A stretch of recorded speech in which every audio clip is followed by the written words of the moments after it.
Thank you all for coming to what hopes to be a very entertaining evening. First, I'd just like to say thank you to the Student Philosophy Committee for organising this event. The question of whether or not God exists has undoubtedly been one of the most controversial, intellectually challenging and widely discussed questions for, well, forever. Chairing the debates tonight, you'll be pleased to know, is Professor Carl Chinn. I think it's entirely appropriate tonight that a debate in Birmingham should be chaired by a man with perhaps the most authentic Brummie accent you will ever hear. He is a historian, a writer, a radio presenter, magazine editor, but sadly, an Aston Villa supporter. So on behalf of the University of Birmingham, I'm delighted to introduce our chairman for tonight, Professor Carl Chinn.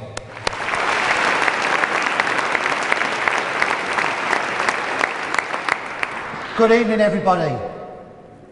Good evening, everybody. To an evening of debate and discourse. And welcome to the University of Birmingham for those of you who are not from the university, and to this magnificent and splendid setting of the Great Hall. Our two debaters this evening are Professor William Craig and Professor Peter Millican. Professor Craig is a leading Christian philosopher, a defender of Christianity in debates and lectures across the world. He's the author of numerous books and articles, and he is Research Professor of Philosophy at Talbot School of Theology in La Mirada, California. Interestingly, Professor Craig gained his doctorate in philosophy here in 1977 at the University of Birmingham, and it was here that he researched his column, Cosmological Arguments, which is so important to his work today. He then moved on to Germany, to Belgium, and is well known now across the globe. Professor Millican, our other distinguished debater this evening, is a skeptic, and Gilbert, Ryle Fellow and Professor of Philosophy at Hertford College at Oxford University. He's also Oxford University Reader in Early Modern Philosophy. Previously, Professor Millican was at the University of Leeds for 20 years. He was employed both in philosophy and computing, and he retains a keen interest in computing, which he sees as closely related to philosophy in many ways. Professor Millican's philosophical interests abroad, although most recently his research has founded on one person in particular, another skeptic, David Hume, the 18th century Scottish philosopher, historian, economist and essayist, known especially for his philosophical empiricism and his scepticism, and of course a key figure in the Scottish Enlightenment. Thank you again for your attendance in such great numbers, and may I welcome to the stage Professor Craig. Thank you.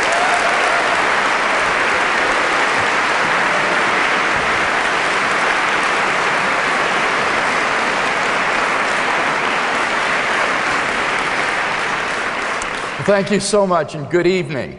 I want to begin by thanking the Philosophy Society for inviting me to participate in this debate, and I also want to say how privileged I feel to be sharing the platform tonight with Professor Millican. During the years that Jan and I spent in Birmingham while I was doing my doctoral studies here at the university, we grew to have a warm affection for this country and her people. And I say with all sincerity that it is a joy and a privilege to be back in Birmingham and participate in an event like this. So thank you so much for coming this evening. Now, in tonight's debate, I'm going to defend two basic contentions. First, that there are good reasons to think that theism is true, and secondly, that there are not comparably good reasons to think that atheism is true. Now, I'll leave it up to Professor Millican to present his arguments for atheism before I respond to them.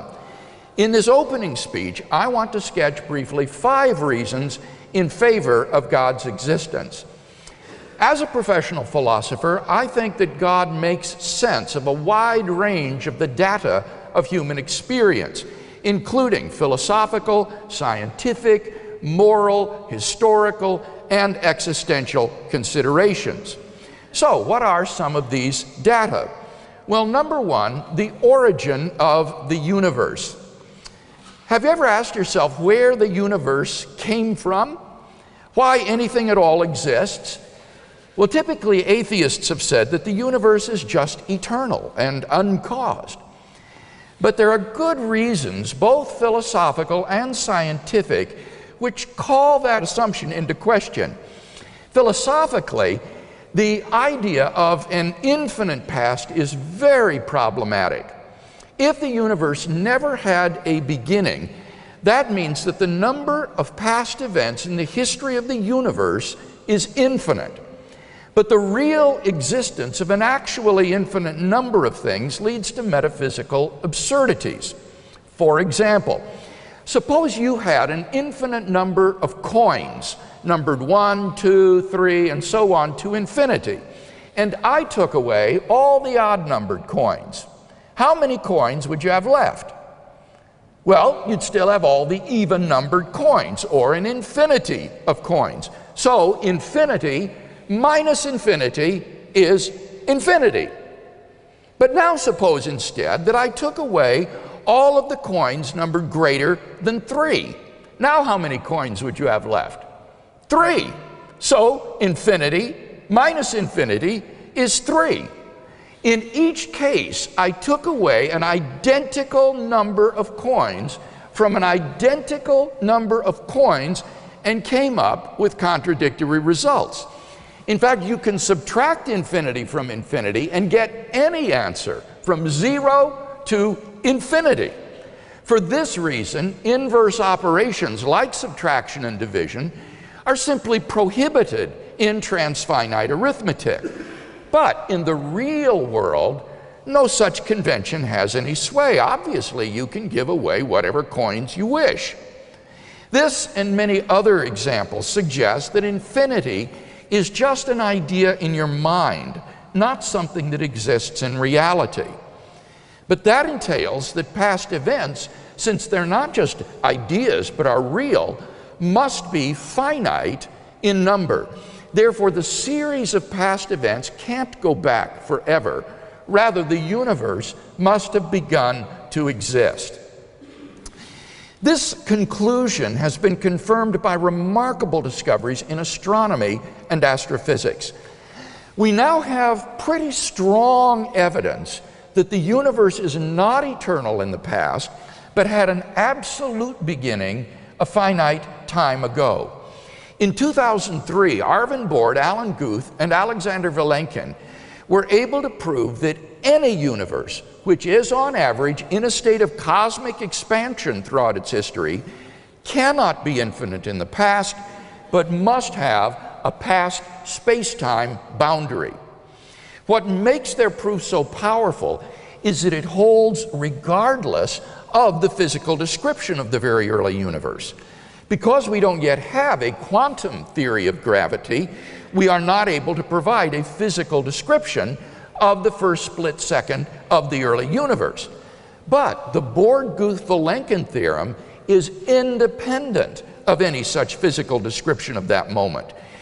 Their theorem implies that the quantum vacuum state of the early universe, which some popularizers have misleadingly and inaccurately characterized as nothing, cannot be eternal in the past, but must have had an absolute beginning. Even if our universe is just a tiny part of a so-called multiverse composed of many universes, their theorem requires that the multiverse itself must have a beginning. Now, of course, highly speculative scenarios like loop quantum gravity models, string models, even closed time-like curves have been proposed to try to avoid this absolute beginning.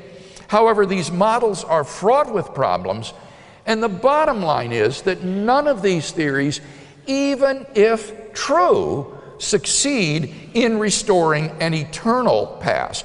At most, they just push the beginning back a step. But then the inevitable question arises. Why did the universe come into being? What brought the universe into existence? Some intrepid atheists have said that the universe just popped into being without a cause. But surely that's metaphysically impossible.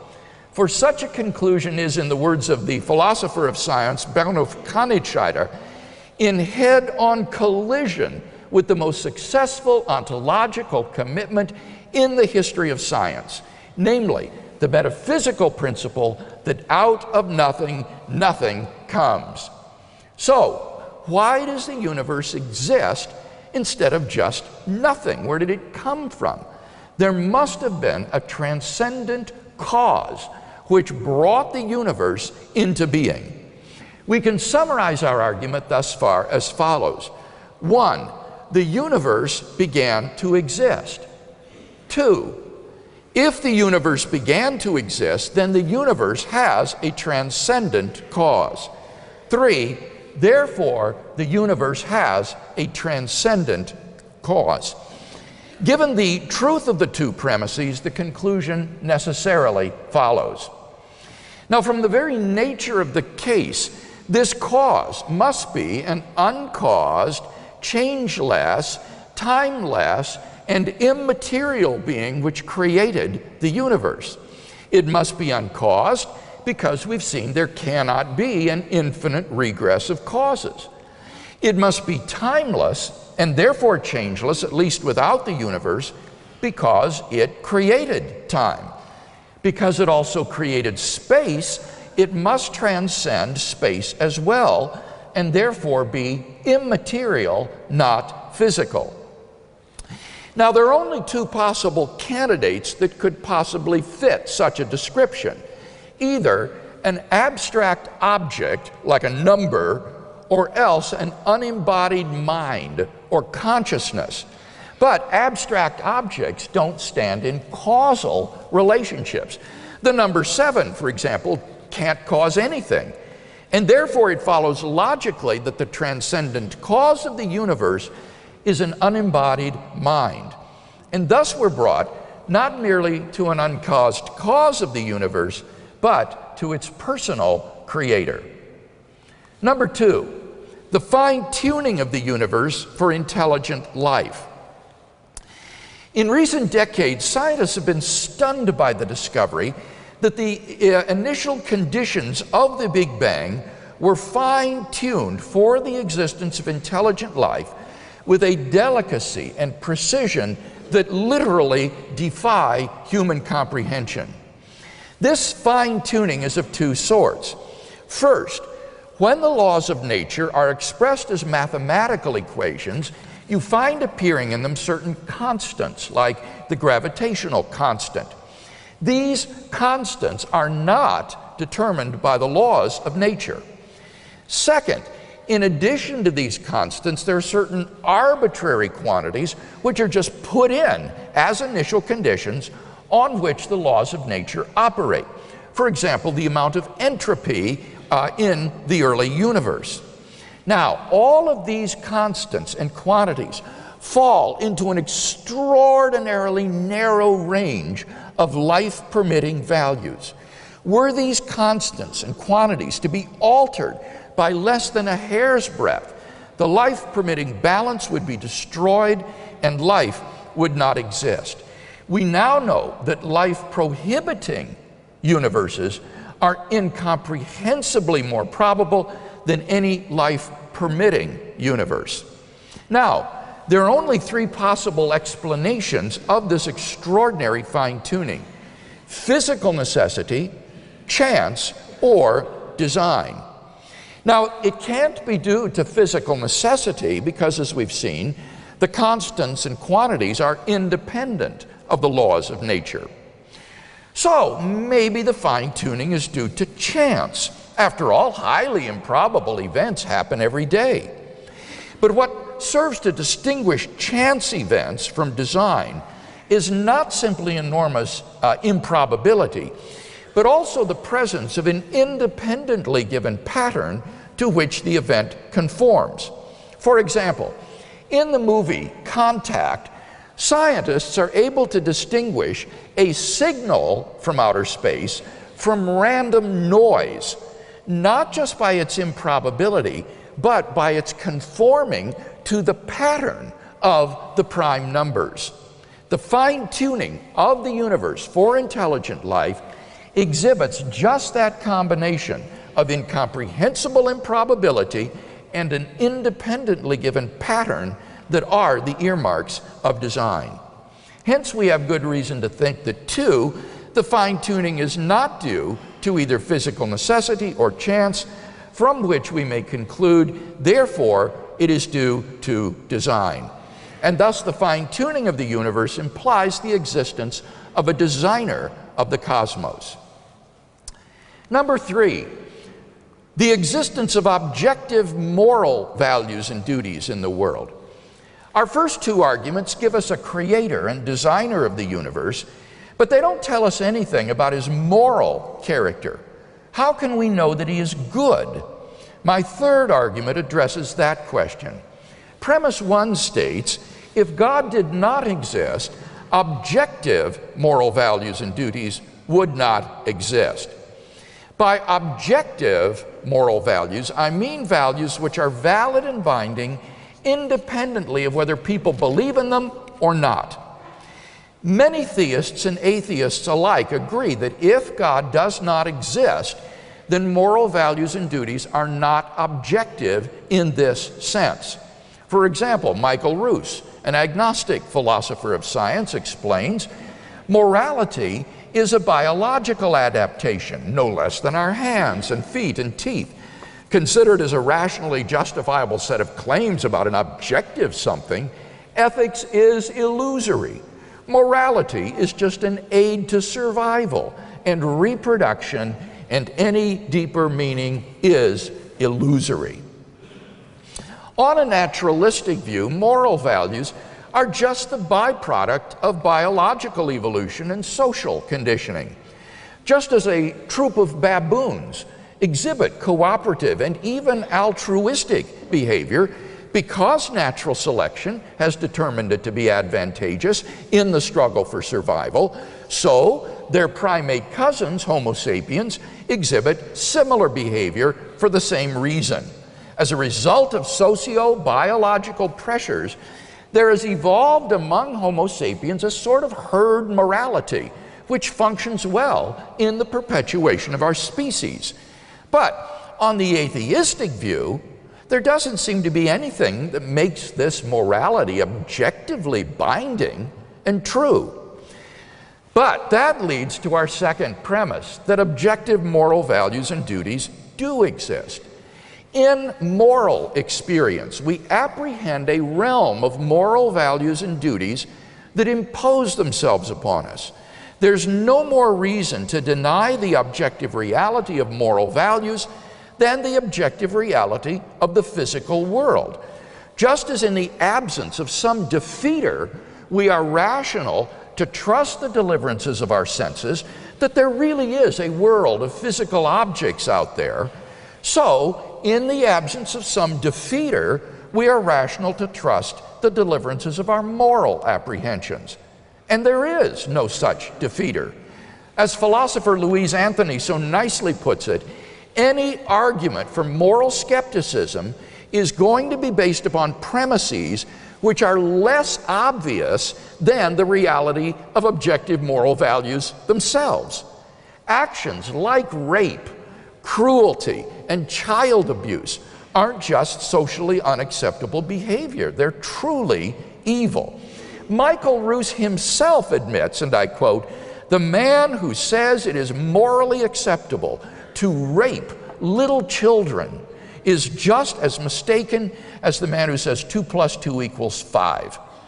Some things, at least, are really wrong. But then it follows logically and inescapably that 3, therefore, God exists. Some people think that the evil in the world disproves God. I think the exact opposite is true.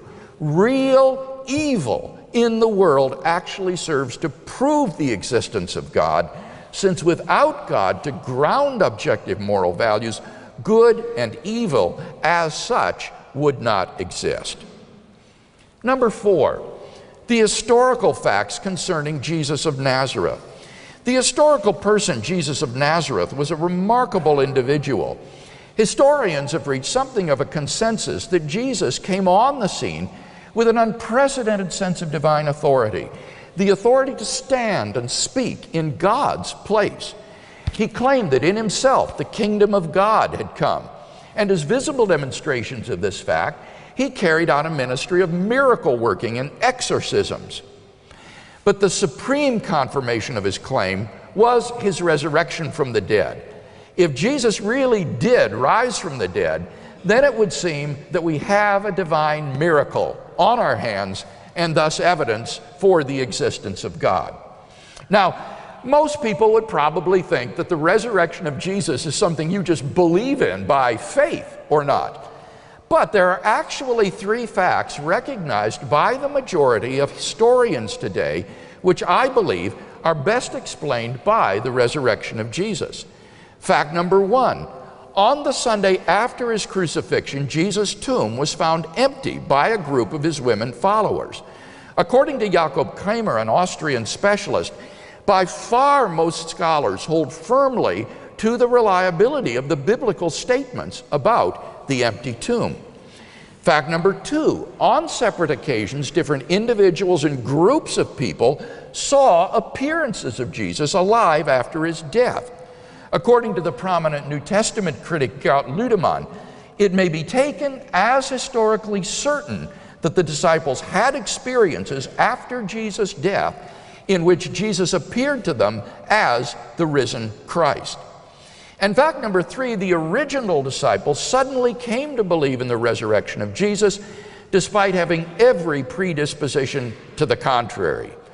Jews had no belief in a dying and executed Messiah, and Jewish beliefs about the afterlife precluded anyone's rising from the dead to glory and immortality before the end of the world. Nevertheless, the original disciples came to believe so strongly that God had raised Jesus from the dead that they were willing to die for the truth of that belief. Attempts to explain away these three great facts, like the disciples stole the body or Jesus wasn't really dead, have been universally rejected by contemporary scholarship. The fact is that there just is no plausible, naturalistic explanation of these facts. And therefore, it seems to me the Christian is amply justified in believing that Jesus rose from the dead and therefore was who he claimed to be. But that entails that God exists. Finally, number five, the personal experience of God. This isn't really an argument for God's existence. Rather, it's the claim that you can know that God exists wholly apart from arguments, simply by immediately experiencing him. This was the way people in the Bible knew God. As Professor John Hick, my doctoral supervisor, explains, God was known to them as a dynamic will, interacting with their own wills, a sheer given reality, as inescapably to be reckoned with as destructive storm and life-giving sunshine. To them, God was not an idea adopted by the mind, but an experienced reality which gave significance to their lives. Now, if this is so, there's a danger that arguments for God could actually distract our attention from God himself. If you're sincerely seeking God, God will make his existence evident to you.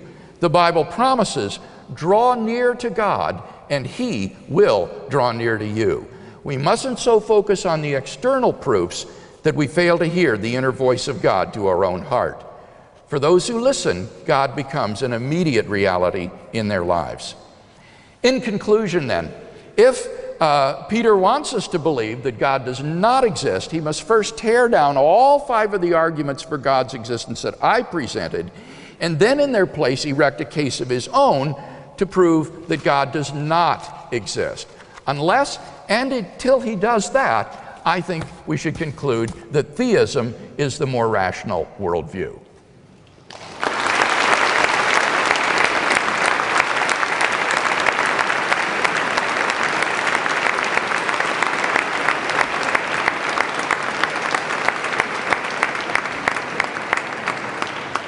Thank you, Professor Craig. And may I now ask you to welcome to the lectern Professor Millican, who will have 20 minutes equally to present his arguments and his position with regard to our debate this evening, Does God Exist? Professor Millican. Thank you very much.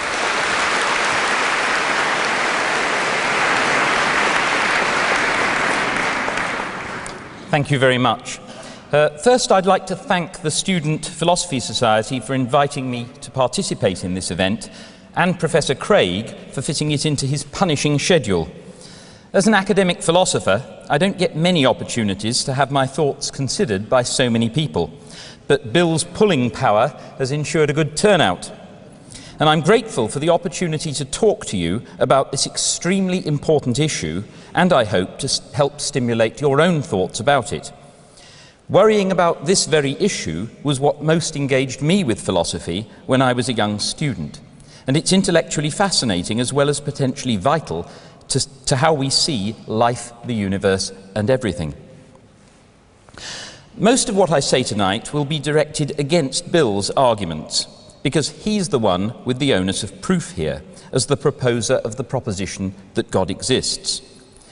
Just to get clear on what this implies, it will be useful to spell it out. So I call this the Christian God hypothesis, that the universe was created by an omnipotent, omniscient, morally perfect being who cares specially about mankind and who acted historically through Jesus of Nazareth. This is a specific factual claim, and we're discussing the evidence for and against its truth. So I'm not going to consider the merits or otherwise of religious practice, the consolation of religious belief, nor any alternative supernaturalist beliefs. Since Bill has cited the alleged resurrection of Jesus as one of his arguments, I take it that we are concerned quite specifically with the traditional God of Christian philosophy, not any other. And as you can check out for yourself on Wikipedia, there are plenty of other gods to consider, even if we confine ourselves to the Near East and North Africa and just the letter A. With another 25 letters to consider, plus China, India, Japan, the rest of Asia, Europe, Sub-Saharan Africa, North America, South America, Australasia, and Oceania, there are far more to come. Clearly, we are amazingly prone to believing in gods. And perhaps the main reason for this is our tendency to what has been called promiscuous teleology, that is, seeing purpose in everything. Young children naturally think of inanimate objects as acting with a purpose. For example, in a recent experiment, a majority of 7- and 8-year-olds endorsed the explanation that mountains exist to give animals a place to climb, in preference to the alternative that mountains exist because volcanoes cooled into lumps. We humans are also very prone to seeing patterns in things and looking for reasons for anything we notice, even if it happens to be coincidence.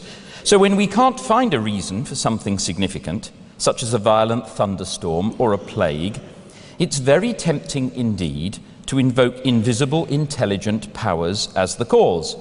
Gods, demons, witches, and so forth. Once this happens, of course, the familiar dynamics of human society and politics come into play. Strong individuals, either devious or deluded, claim special knowledge of and relationship with the invisible gods. And this divine hotline enables them to achieve power, influence, and wealth. My own university, Oxford, derived a great deal of money from donors who thought that by leaving a legacy of subsidized scholars to pray for them daily, they would be spared some of the torments of purgatory and hell.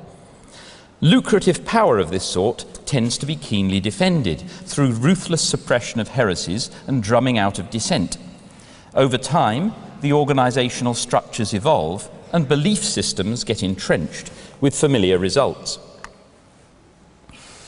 By far the main determinant of religious belief, and overwhelmingly so before international travel became commonplace, is where you were born.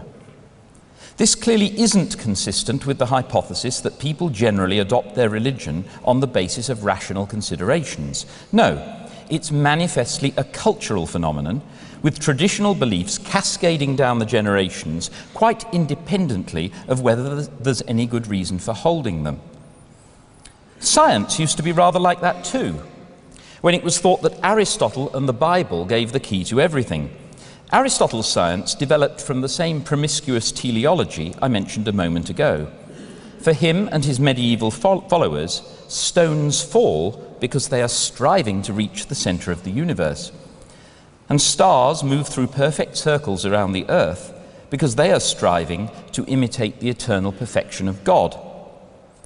We know better in the wake of Galileo, Kepler, and Newton, but that was 2,000 years after Aristotle had died. The progress of knowledge was painfully slow over all those Christian centuries, when pagan libraries and schools were systematically burned and closed, and even the books that remained, including the Bible, could only be read in Latin and Greek.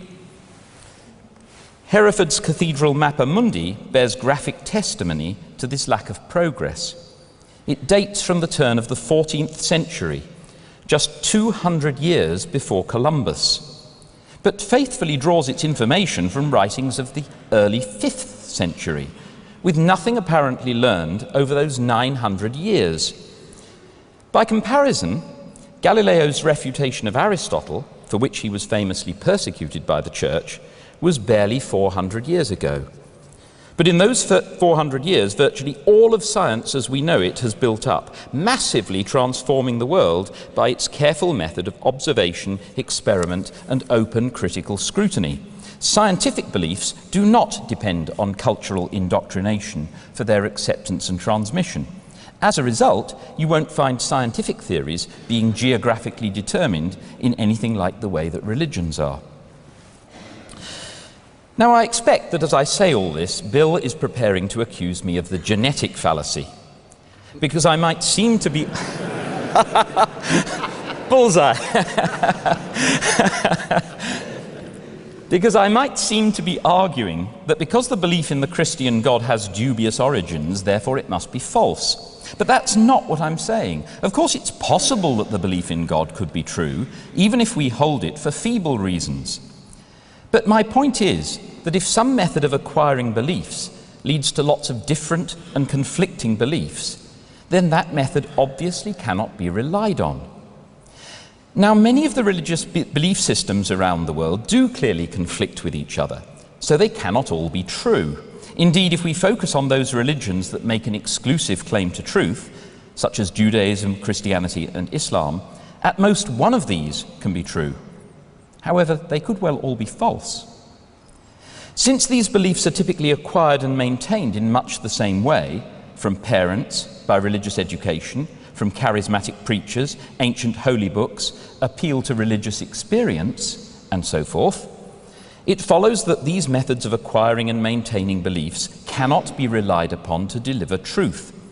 This should give pause to the honest believer, sincerely searching after truth, when he or she finds that many other people, thinking in the same sorts of ways, have come to such incompatible conclusions. Now, if you've been brought up within a Christian culture, it's natural to think that the choice is between Christianity and atheist naturalism. Either God exists, or there's no supernatural at all. And in that context, it's tempting to think that before examining the question in detail, it's a 50-50 probability. So when you come to a debate like this one, you might feel that neither of us has more burden of proof than the other. But this is quite wrong.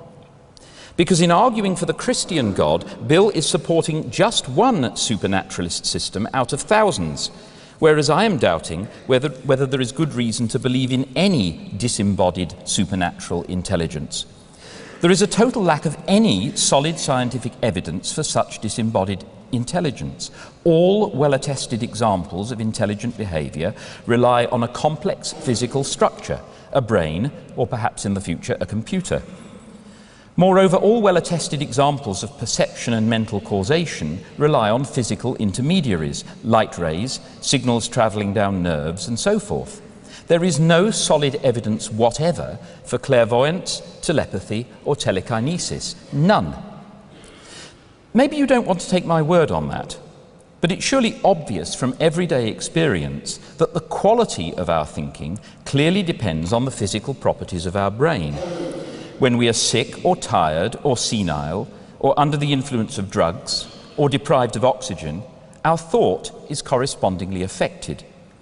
This is absolutely familiar, yet many religions, including Christianity, would have us believe that our thought can exist quite independently of the brain, unimpaired and even enhanced after the brain and the whole body have been completely destroyed. Well, let me be extremely generous and allow that amazing conjecture, which lacks any shred of solid, repeatable experimental support, and which is so contrary to all our experience of the close correlation between the mind and the brain, a probability of 50%. Even if I do so, Bill's specific religious claim that there is just one omniperfect God, uniquely revealed through Jesus of Nazareth, has to share that 50% probability with thousands of other conflicting religions.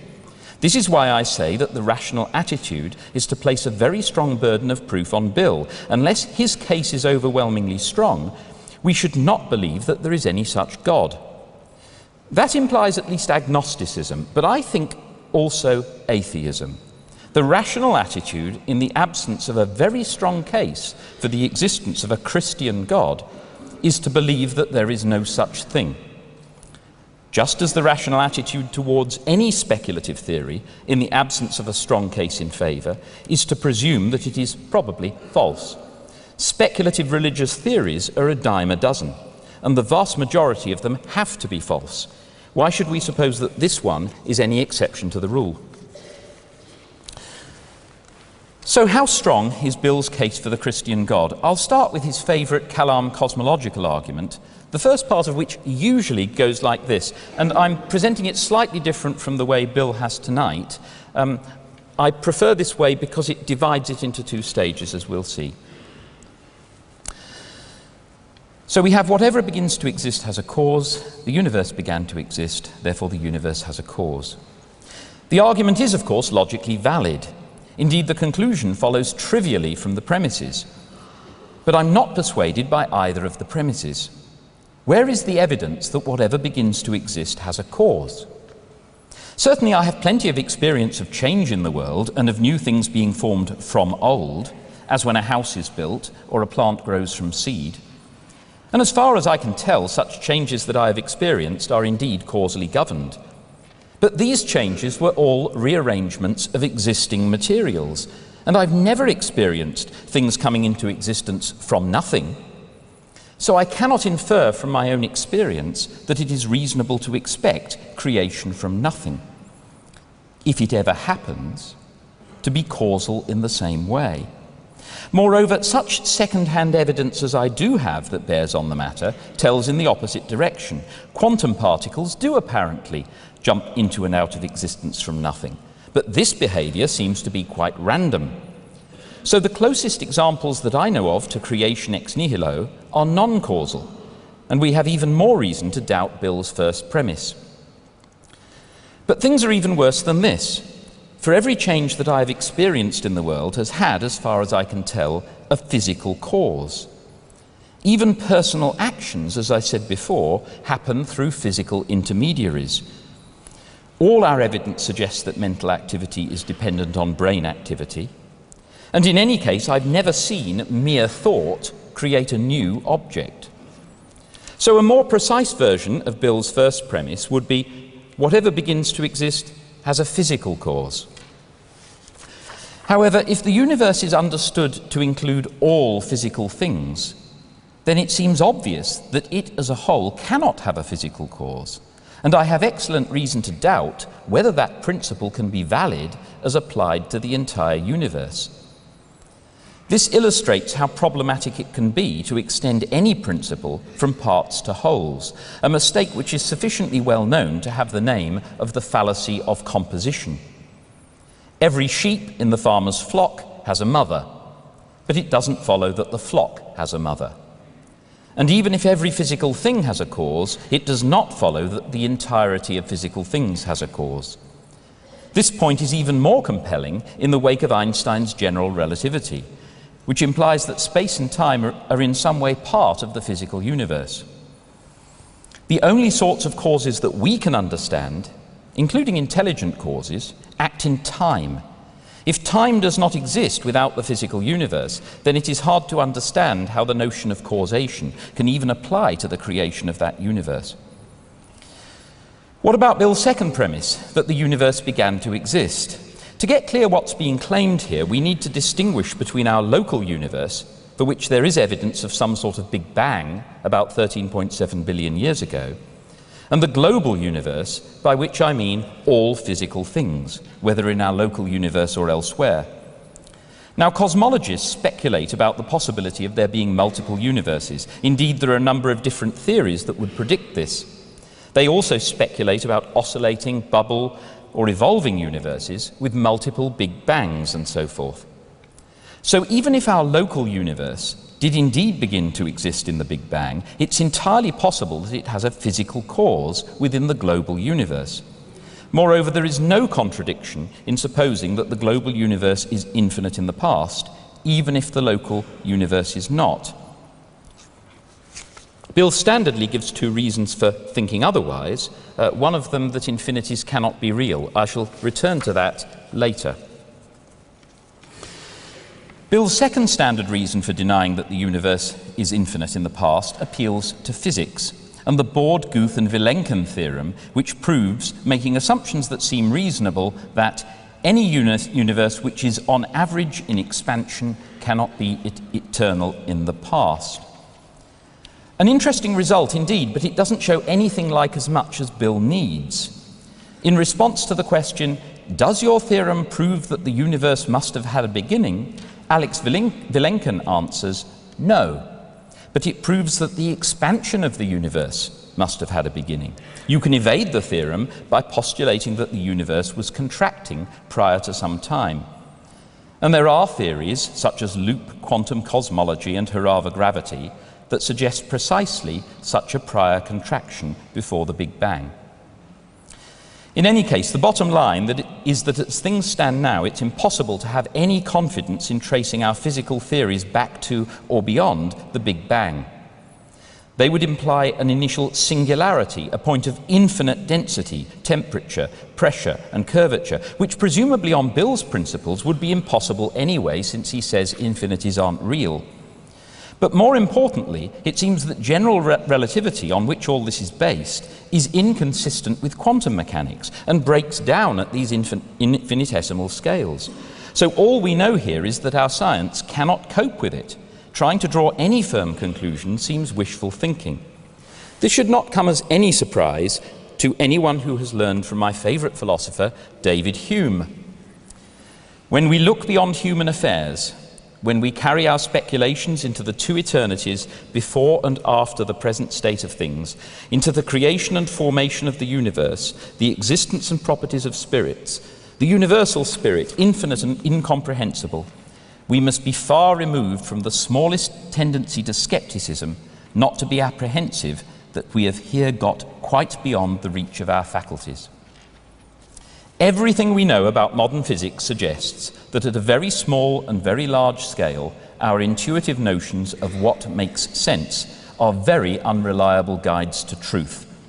So Bill's attempts to apply everyday common sense principles about causation and about infinities to the beginning of the universe, when time gives out and our theories posit infinite singularities, strike me as completely unpersuasive, quite apart from the specific difficulties that I've already pointed out. Likewise, when he goes on to argue that if the physical universe has a cause, then this must be an immaterial mind.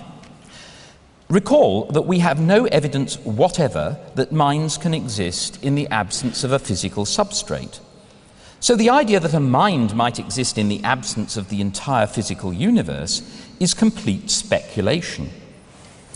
It seems far more plausible to me to say that if, despite everything I've said, the physical universe has a non-physical cause, then that cause is likely to be something of a kind that we are completely unable to grasp, because it bears no relation to anything that we have experienced, neither a familiar physical object, nor an abstract entity, nor a mind. We are finite physical animals, evolved to live and perceive within a world of medium-sized objects. There is no reason whatever to suppose that our animal faculties will be adequate to fathom the origins or possibly the infinite history of worlds. As an analogy, imagine a dog or a mouse trying to understand the organization of a university. What chance would it have? Yet we are far closer in intellect to these animals, compared to that of an infinite God, than the workings of the entire universe are to a university. My treatment of Bill's moral argument will have to be very brief, and I'm sure we'll return to this later. Here I want to ask Bill to say more on what he means by objective moral values, because the word objective is notoriously slippery. In a published debate, he says, "When I speak of objective moral values, I mean moral values that are valid and binding, whether anyone believes in them or not." But this really doesn't help very much, because atheists who take morality seriously, and I think most do, are in my experience very unlikely to think that what is right and wrong is just a democratic matter of what people believe. Utilitarians, for example, will say that there is a standard of morals which is independent of our beliefs. People might universally believe that beating children is a good thing, which increases the sum of human happiness or whatever, but be wrong. Kantians, likewise, have a standard of moral right and wrong, which appeals to a rational judgment of what can properly be universalized. There's no democratic assumption that we should just conform to the popular view. And Humeans, who base morality on natural human sentiment, are happy to acknowledge that morality can be warped, most notably by religious dogma, so that a correct judgment of virtue and vice can be different from that of the religious majority. We'll be returning to this as to Bill's other arguments that I haven't addressed yet, but I'd like to end with a challenge to him, to both specify a precise sense of objective moral values which requires God's existence, and give solid evidence that there are indeed objective moral values in that same sense. I'm very doubtful that this challenge can be met, but we'll see. And when I've heard what he has to say on the matter, I shall also be saying a little about the problem of evil, perhaps the strongest argument in the armoury of unbelief, which I haven't yet considered at all. Thank you.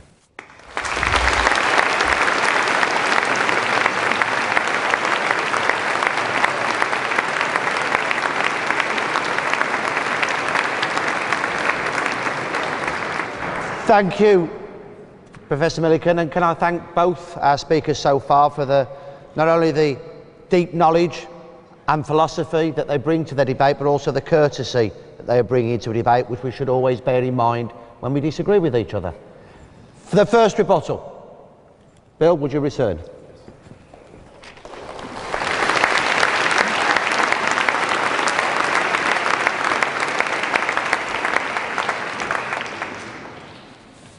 You'll recall that in my opening speech I said I would defend two contentions in tonight's debate. First, that there are good reasons to think that theism is true. Secondly, that there are not comparably good reasons to think that atheism is true. Now, has Professor Millican offered comparably good reasons for atheism tonight? Well, I think not. Indeed, he said, I have the burden of proof because I'm holding that God does exist, and that's the proposition under debate. I think that's incorrect. The proposition under debate tonight is a question: does God exist? And if he intends to answer that no, then he needs to give some justification for that. Otherwise, we're simply left with agnosticism as a sort of default position. But if he is going to answer the question under debate tonight, then he needs to offer arguments for atheism. Now, he suggests that children have a tendency to personalize things, that religion is a cultural phenomenon.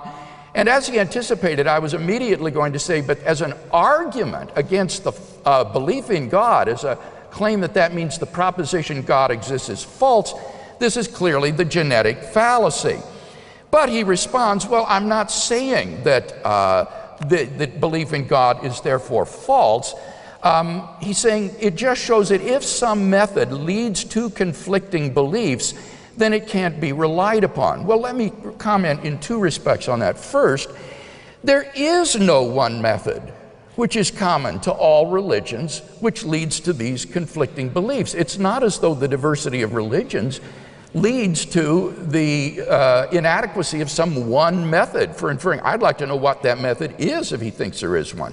But secondly, and more importantly, my method this evening is logic and evidence, plus personal experience. So it's the same sort of evidence to which he would appeal to justify scientific hypotheses. So I don't think that that consideration need concern us tonight. We're on the same playing field using the same method, logic and evidence. He does give one argument for atheism, though, which is that the absence of evidence for God should lead us to think that God does not exist. Well, now, I think this is fallacious. The absence of evidence is not necessarily evidence of absence. For example, we have no evidence of an early inflationary expansion of the universe. And yet, many cosmologists believe that such an era actually occurred. Or we have no evidence that there's gold on Pluto, for example. Does that mean, therefore, there is no gold on Pluto? Clearly not. So when does the absence of evidence count as evidence that something does not exist? Well, it would only be in the case that we have a situation in which if something did exist, then we should expect to see more evidence of its existence than that which we do see.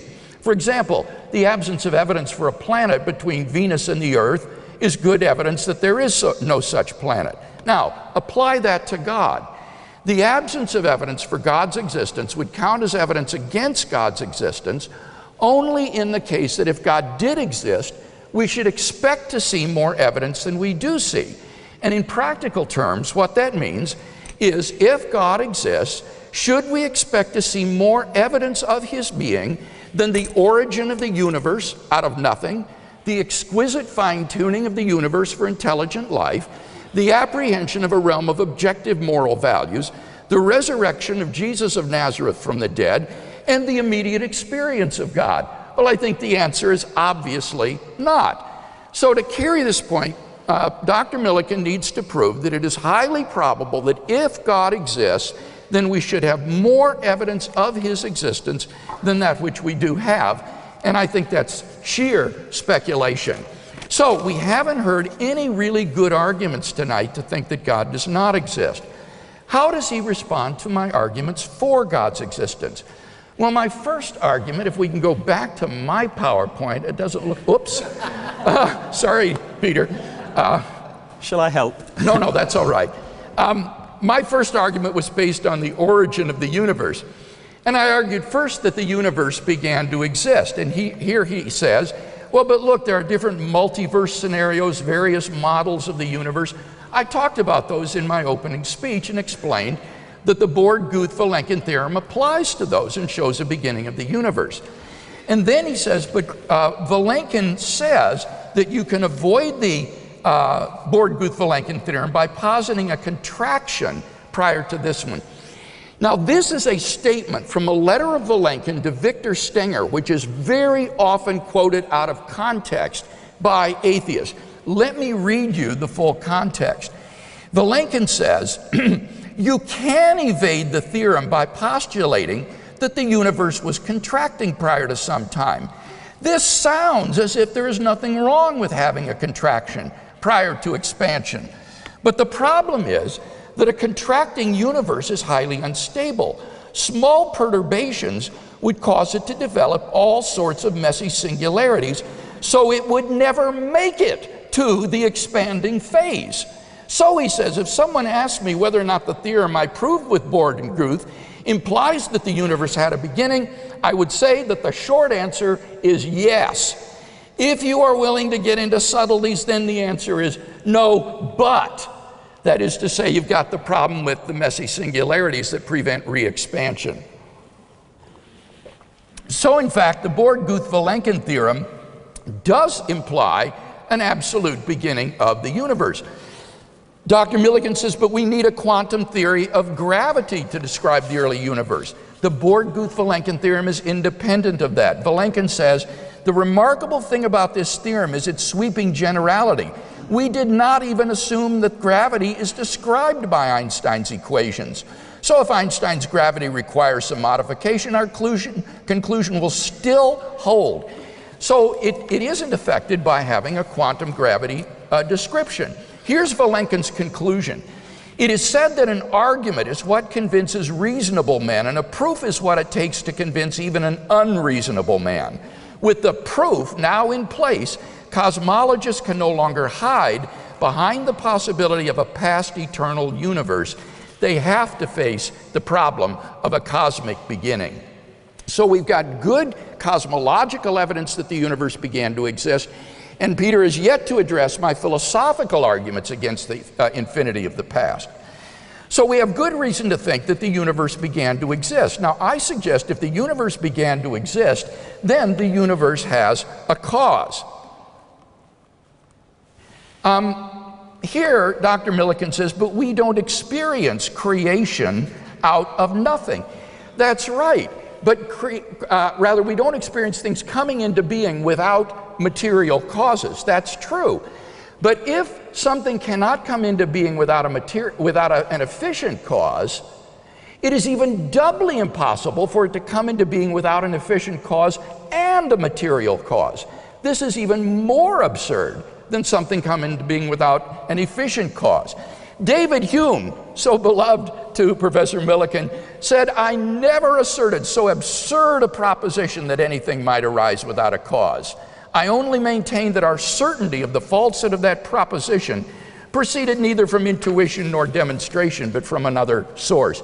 Even someone like Hume recognized that it's absurd to think that something could pop into being with neither a material nor an efficient cause. Dr. Millican says, but quantum physics posits the origin of things out of nothing. Not at all. As I said in quantum physics, the vacuum is a sea of fluctuating energy. It is not nothing. Baunif Kanichida, the philosopher of science, says, vacuum fluctuation models are far from being a spontaneous generation of everything from naught. But the origin of that embryonic bubble is really a causal process leading from a primordial substratum with a rich physical structure to a materialized substratum of the vacuum. This process includes that weak kind of causal dependence peculiar to every quantum mechanical process. So quantum physics is not an exception to the principle that if the universe began to exist, the universe has a cause. Finally, Dr. Millican says this commits the fallacy of composition, reasoning that because a property is held by a part of a thing, therefore it's held by the whole of thing. The argument isn't reasoning from composition. I'm not saying because every part of the universe has a cause, the whole universe has a cause. Rather, what I'm saying is that it's metaphysically absurd to think that things can pop into being out of non-being. Think of what non-being is. It has no powers. It has no properties. It has no potentialities. So how can the universe pop into being uncaused from literal non-being? That's clearly metaphysically impossible. It is far more plausible to think that the potentiality of the universe's existence lay in the power of God to create it. Professor Millican's final objection to the Kalam argument is that there is no such thing as an unembodied mind, so that it cannot be a mind.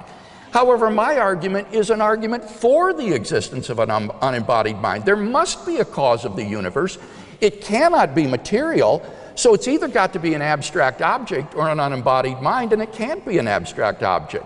Besides that, I think we're acquainted with ourselves as immaterial persons. Reductive materialism doesn't work because material properties are not the same as mental properties. For example, the brain is not jubilant or sad. And epiphenomenalism, the view that the physical brain has mental properties, is incompatible with properties like self-identity over time, intentional states, freedom of the will, and mental causation. And so I think the best view of human beings is some sort of substance dualism interactionism, that we as immaterial agents are linked with physical bodies and have the ability to cause physical effects in the world. And similarly, God can cause physical effects in the world, much as my mind or soul can cause physical effects in my body. And Dr. Millican hasn't given any reason or argument to think that this is impossible. So I think that the origin of the universe argument still stands and provides good grounds for thinking that there is a transcendent, personal, immaterial creator of the universe. Now, I didn't hear a response to the fine-tuning argument. With respect to the moral argument, he merely said that atheists don't say that moral values are arbitrary. Rather, we've got utilitarian theories, Humean theories, Kantian theories. The point is, all of those presuppose that human beings have some sort of intrinsic value. And that is what I see no justification for on naturalism. On naturalism, human beings are just slightly advanced primates, and I see no more reason to think on atheism that human beings would be valuable than chimpanzees or baboons. Moreover, it's very difficult on atheism to see any source of moral obligation. Why would we have moral prohibitions and obligations if there is no one to prohibit or command them? As chemists and ethicists alike recognize, prescriptions require prescribers, and moral prescriptions require a moral prescriber. Without a moral lawgiver, I think moral obligation is unintelligible. So if you agree with me that there are objective moral values, I think you'll agree with me that it's most plausible that God exists. I'll await to hear Dr. Millican's refutations of the other arguments that I offered in my opening speech. Thank you, Bill. Please welcome back Professor Millican. Thank you very much.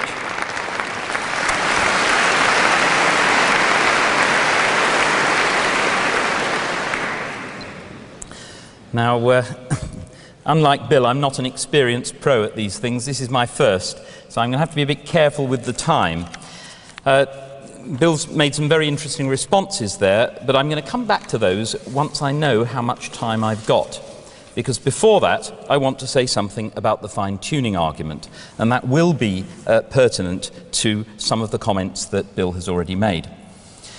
So the fine-tuning argument is based on some apparent coincidences in physics that are genuinely intriguing, and I would concede this much to it, that if there is a physically inexplicable coincidence of the fundamental constants of nature, whose values have to be precisely tuned within a wide range of otherwise available possibilities to make a complex universe possible, then this constitutes a phenomenon which very naturally invites explanation in terms of a cosmic scale designer. But I also see good reason for caution and modesty here. First, we must beware our natural tendency to see purpose in things too readily. This can make us bad judges of what is an impressive coincidence and what is not. Secondly, we only have experience of this universe. So even making sense of cosmic probabilistic claims is problematic. Our experiments and observations have a sample size of 1, and we really have no idea of the range of possible alternative scenarios. Suppose someone in the 16th century or before were trying to imagine modern physics. Thirdly, we can't rule out that some deeper explanation will be found for any apparent coincidences. For example, Guth's theory of cosmic inflation can explain some of them. Thirdly, there might be multiple universes, such as a world ensemble, an evolving sequence, or a complex of bubble universes, each with its own Big Bang and different conditions. Then it would be no surprise at all that observers have evolved only in those universes that are conducive to life. Fourthly, the physics on which this entire argument is based is young, incomplete, and radically imperfect. It's less than 100 years since general relativity and quantum mechanics, our best theories of the large and the small, were developed, and we still have no way of reconciling these with each other. String theory attempts this and speculates that the universe has 11 dimensions in order to facilitate it. But that still has a very long way to go and is widely regarded with amused skepticism by experimental physicists. Even worse, barely 30 years have passed since the existence of dark matter was corroborated, and only 13 years since dark energy was postulated. We still don't have much clue what either of these are. But analysis of the latest data from space suggests that 72.8% of the mass of the universe is constituted by dark energy and 22.7% by dark matter. That leaves only 4.56% as atomic matter, the stuff that we knew to exist prior to 1980. In short, a huge proportion of modern physics, including the results that Bill appeals to, is extremely recent and riddled with unsolved problems and anomalies. How likely is it that the physics of 100 years hence will look the same? Quite apart from all this, the fine-tuning argument seems very ill-adapted for proving or even supporting the existence of an omniperfect Christian God. One important point is that it does nothing to favour the existence of a morally perfect God over an equally powerful but supremely evil God, a nasty character I have called anti-God. Any reason that God would have for facilitating the evolution of complex, conscious, morally sensitive creatures capable of a loving relationship would equally be a reason for anti-God. The same qualities which give the potential for joy and love equally give the potential for misery and hate. So the fine-tuning argument does nothing to support the claim that God is good rather than evil, or indeed morally neutral. Perhaps the universe was just an amusing experiment or an exercise in dynamic art. But an even more serious problem focuses on God's alleged omnipotence and omniscience. For on this hypothesis, the Christian hypothesis, God does not have to work within anything like the existing physical rules in order to create the universe. He can make up and impose whatever rules he likes, and know infallibly, without even having to experiment, exactly what their consequences will be. So if his main aim was to create a universe finely tuned for the development of intelligent life, one has to say that he's not been very efficient. Apparently, it has taken nearly 14 billion years just to produce one species capable of relationship with him. To put that into perspective, if we think of the time since the Big Bang as a year, then the early Bronze Age was 11 seconds ago, and the life of Jesus of Nazareth barely 4.6 seconds. Moreover, according to the physics on which the fine-tune argument is based, even the entire period in which the stars and planets exist will be utterly dominated by the vastly longer period of black holes. Considering this as 1 year, the life of man on this planet would be an unimaginably tiny fraction of a picosecond. Again, the Milky Way galaxy has around 200 billion stars, and the latest observations suggest more than 125 billion other galaxies. Even if we make the generous assumption of one Earth-like habitable planet for every star, the overwhelming majority of the space in these galaxies, quite apart from the huge expanses between them, is totally inhospitable to life. To give an idea of the proportions here, the fine-tuning argument has been likened to claiming that a volume equal to 6 million Olympic swimming pools, but capable of holding only 1 molecule of water, is fine-tuned for water storage.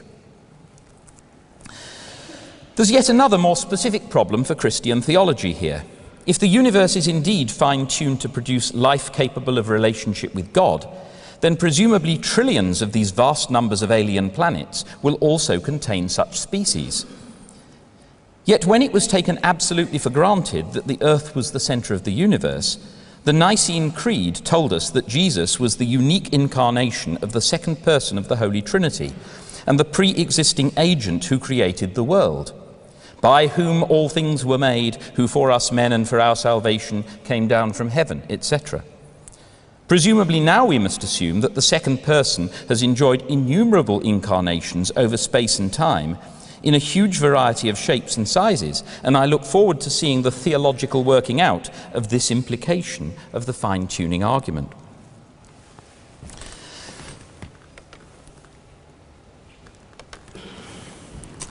I now want to say a word about the issue of infinity, which is one of the things that Bill took up in his rebuttal there. He said that I hadn't addressed his philosophical arguments against infinity. Now, of course, I accept that reasoning with infinities is a bit strange. It's odd to think that you can have two infinite sets of objects, like the set of odd numbers and the set of even numbers, which when added together yield a set which is exactly the same size as each of them. But there's no contradiction here, and indeed we know, since the work of Georg Cantor, that it's entirely possible to treat operations with infinities rationally and rigorously. Now, suppose we take an infinite set, say all the integers counting upwards from 4, and we add 3 more elements, say the integers 1, 2, and 3. This yields another infinite set, the set of all positive integers. So infinity plus 3 equals infinity, and presumably infinity minus infinity equals 3, right? But as we know from the case of the odd numbers and the even numbers, infinity plus infinity equals infinity, which presumably means that infinity minus infinity equals infinity. So let's see those, they're up on the screen, together with a familiar arithmetical example to make clear what the pattern is. And the colours are intended to help there. There's nothing wrong with any of the additions here, but we can see that there's a problem, indeed an apparent contradiction, with the subtractions. Infinity minus infinity, apparently, cannot be given a consistent result. This is true, but absolutely nothing to worry about. Because all it means is that a certain equation, infinity plus what equals infinity, has more than one solution. When we say that 12 minus 7 equals 5, all we mean is that 5 is the unique solution to the equation 7 plus what equals 12. Where this sort of equation has more than one possible solution, we cannot properly talk about subtraction, because no unique value can be specified in that way. That's all, and there's absolutely nothing mysterious or contradictory about any of this. It's the same reason why you can't divide 0 by 0. The equation 0 times what equals 0 has lots of solutions. But that doesn't mean there's some fundamental problem with arithmetic using 0. It's just what you'd expect, given that 0 times anything yields the same result. Well, I have got a little bit of time now to address some of the things that Bill mentioned. He said that his method is logic and evidence. This is why I feel it's very important to go on and deal with the arguments. I'm not suggesting for a moment that my argument about the onus of proof by itself was anything like enough. I agree, incidentally, that absence of evidence is not necessarily evidence of absence, but I disagree with his claim that if God existed, you'd expect a world just like this one, or at least it seemed to me that that was an implicit claim. If God existed, I would expect a world in which his existence was a great deal more plausible than the existence of anti-God. And I'm not going to argue that case in detail now. You've probably got enough of that in London from Stephen Law. Coincidentally, both he and I have written papers with that hypothesis, and quite independently. Millican, the problem is that the contracting universe is unstable. Yes, but of course that depends on current physics. And I am saying that we have no reason whatever to be so terrifically confident about current physics. It's changing very quickly. The very fact that the Borde-Guth-Millican theorem is so recent ought to make us aware of that. The quantum vacuum, it's not nothing. No, I agree it's not nothing, but then it's the nearest we get. It was a nice trick to quote David Hume against me. I never asserted so absurd a proposition that something can come into existence without a cause. No, indeed. And I don't think he did assert that. But Hume actually, this is one of the places where Hume nods. Hume is a determinist, but he hasn't got a good reason for his determinism. I published a paper last year actually arguing exactly that. He's wrong. On his own principles, he ought to be open to indeterminism. But he isn't, and I think he's just inheriting the prejudices of the time. The point I'm making is that we don't have any reason for this claim that nothing can come into existence without a cause, except from our experience. And the nearest we get in our experience to things coming into existence without a cause, is in the quantum vacuum. All right, it may not be a perfect vacuum. It's the nearest we've got. So where is your evidence that nothing can come into existence without a cause? Abstract object or disembodied mind, I said I don't see any basis for the assumption that those are the only options. There may be all sorts of things we've never thought of. I agree that mental properties aren't physical properties and that epiphenomenalism is incorrect, but I don't see that as a problem at all. A computer has algorithmic properties as well as physical properties. It doesn't mean there has to be some immaterial substance in the computer. Morals, I'm going to have to come back to.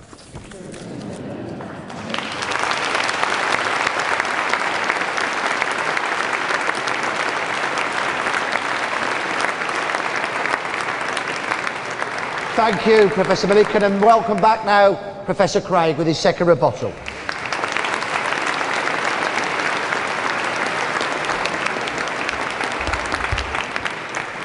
Well, you can see how these issues just open up into an incredible array of different questions. So let's take a deep breath and go at it one more round.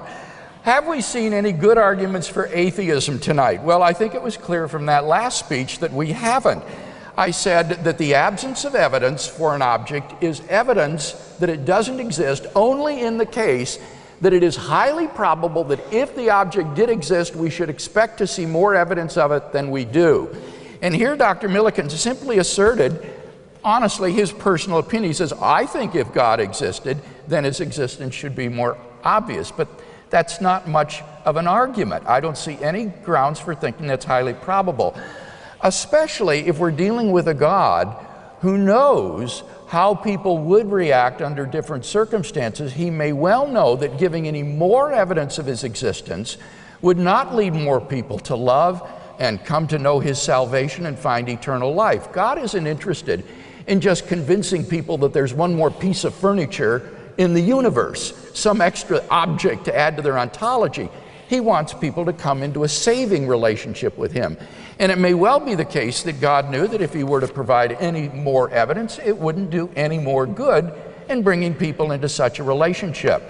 If people won't look at the evidence that we have now, perhaps they wouldn't have come to know God and find salvation, even if the existence of God were as plain as the nose on your face. Indeed, they might have come to resent a God who made his existence so obvious for such effrontery. So we don't have really any good argument to think that God does not exist tonight. So do we have good reasons to think that theism is true? Let's talk first about the origin of the universe. First, we saw philosophical and scientific evidence that the universe began to exist. With regard to the philosophical argument, Dr. Millican says that infinity minus infinity is not defined in transfinite arithmetic. There's more than one solution to the equation. And that is precisely the problem when you try to translate this into the real world. You can slap the hand of the mathematician who tries to subtract infinity from infinity, but you can't stop someone from taking away a certain number of coins. And the contradiction is that you have identical quantities, you subtract identical quantities, and you come up with non-identical results. And it needs to be understood, infinity in this case is not that sideways lazy 8. It's the number aleph null, which is a number. It is the cardinal number of infinity, and it would be identical minus identicals yields non-identicals. And I submit in reality that's absurd. As for zero, I think zero is very problematic, frankly. I mean, suppose someone said, there's an elephant in the quad, and I said, well, I don't see any elephant in the quad. He says, well, there is an elephant in the quad, and its number is 0. Well, I think that's very problematic. I don't think there is such a thing as 0. It means just the absence of something. Now, as for the argument for the physical evidence for the beginning of the universe, here Dr. Millican says this depends on current physics.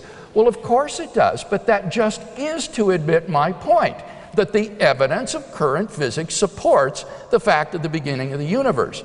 Moreover, this is widely accepted by physicists today. According to James Sinclair, a physicist on the Born-Guth-Vilenkin theorem, the Born-Guth-Vilenkin singularity theorem is now widely accepted within the physics community. As of this writing, 2009, it has gone largely unchallenged.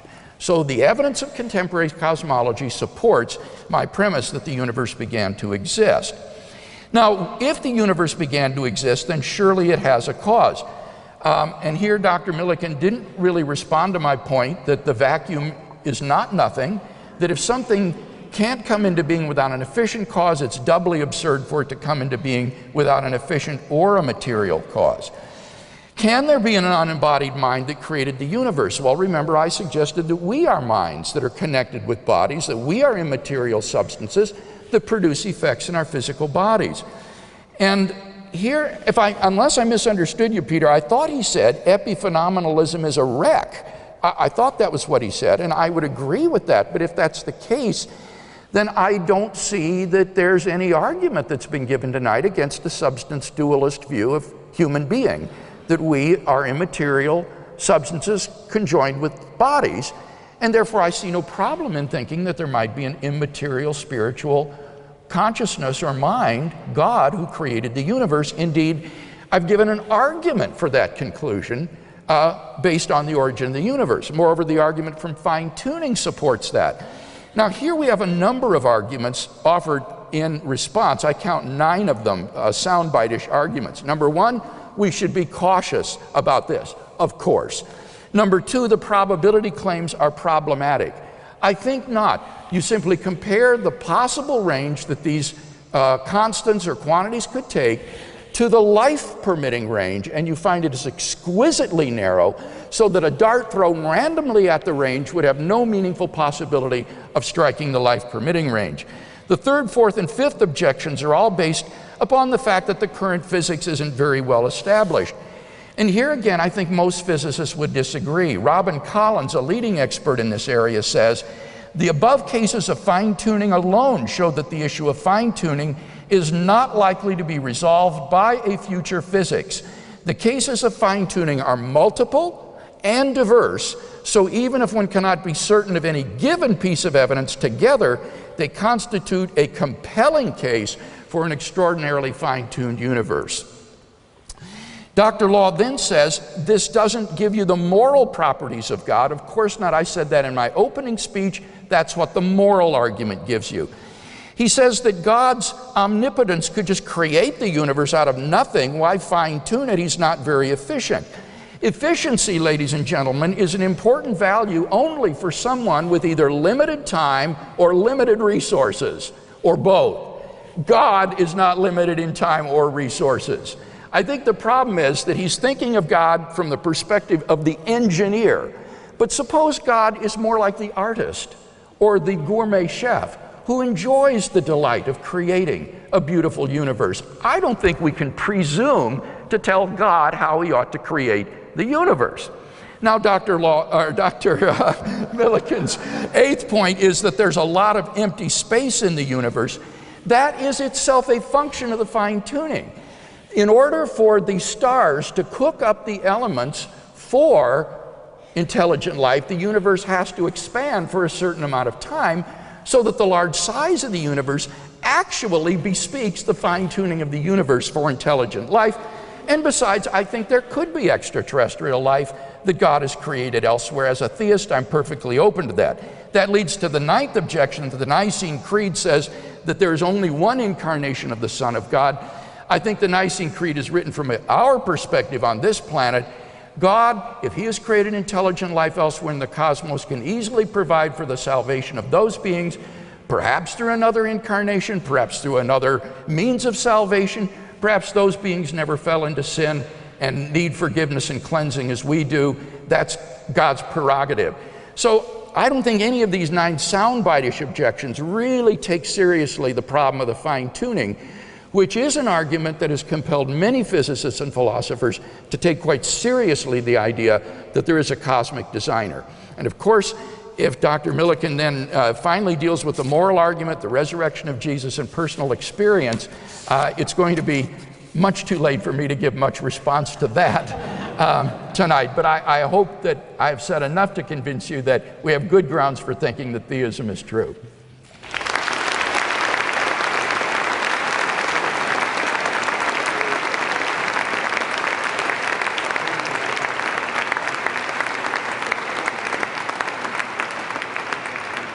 And for his final rebuttal, please welcome back Professor Millican.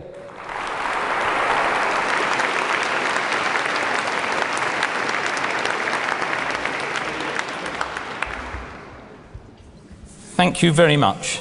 This is really quite a challenge, I have to say. I'm going to start by just responding quickly to some of what Bill has just said. One thing that I found much too quick was the claim that if epiphenomenalism is false, then substance dualism must be true. That is, we must be an amalgam of mind and body where mind is a separate substance. Now, I haven't got statistics on that, but I know that the vast majority of philosophers think that is wrong, but very few are epiphenomenalists, I think. So the consensus of professional philosophers, I think, is very much against Bill here. I didn't anticipate that issue, so I didn't check, but I did check on the moral issue, the issue of moral realism.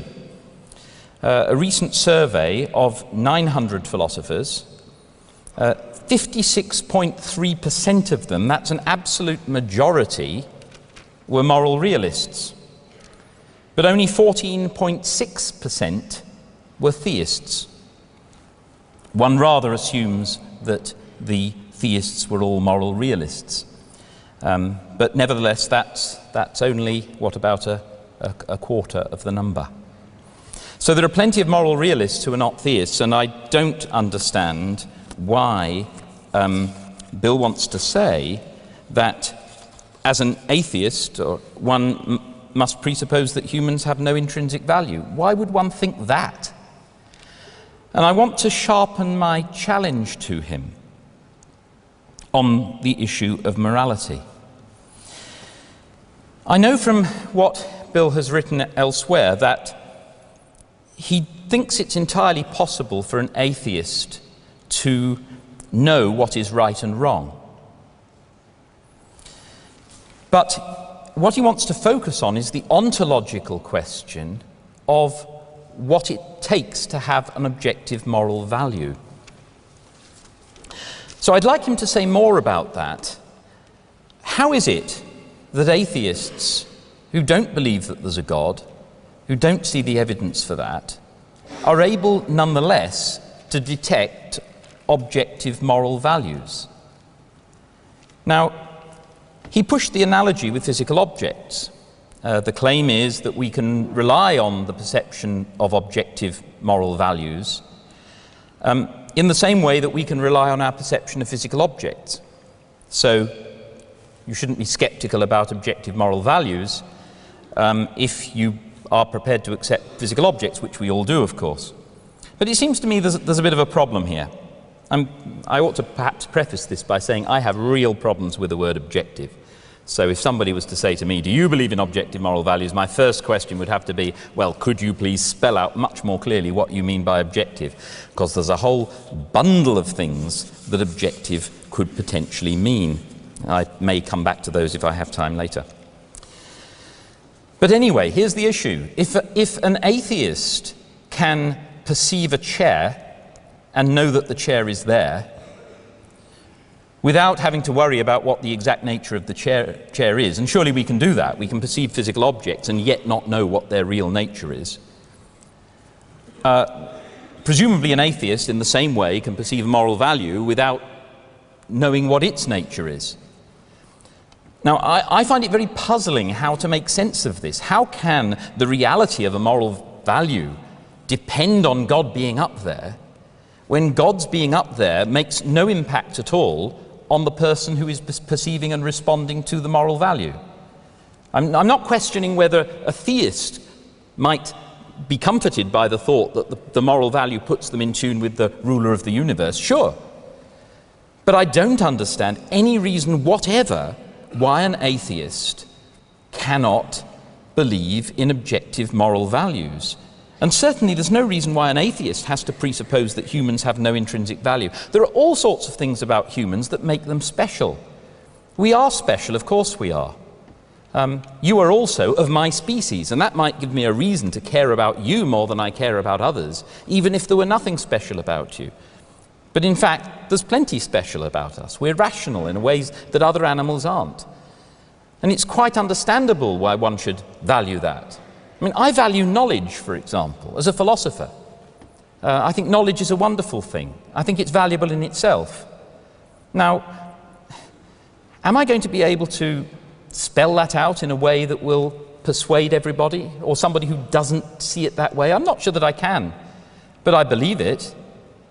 But I don't think there being a God up there who is a God of knowledge makes the slightest jot of difference. So I would like an explanation of how it's supposed to. I want to say also a little bit about the resurrection, which I've not yet said anything about.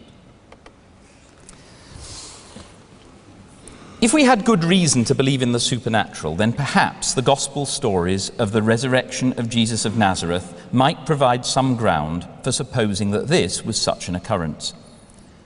But as a basis for belief in God, they seem to me to be feeble. We have 4 accounts, all written many years after the alleged events, not by eyewitnesses, but by devoted Christians who are writing them precisely to spread their religious belief. Matthew and Luke depend very heavily on Mark, and apparently also on another common source which is lost, generally referred to as Q. So these are not independent reports, but even so they contain many discrepancies, not least with regard to the events and timing of Jesus' passion. The Gospel of John seems to be somewhat later, and yet more discrepant, both in chronology and theology. Here Jesus claims divinity in terms not seen in the other Gospels. And anyone who wants to investigate this, I've put a couple of references up there to a book by Geza Vermes and another one by Bart Ehrman. If you really want to know the truth, go and look at the book, see what they say. I think certainly when I was a believer, I found this kind of thing quite problematic. Despite the discrepancies, the Gospels do cohere reasonably well, but that's not surprising because they were selected by the early church as canonical, whilst many more were rejected as forgeries or heretical. And those are the ones we know of. That's from a different book by Bart Ehrman. So such coherence as there is gives little evidential force. Moreover, they signally fail to cohere, especially in the passion narratives, with non-gospel literature.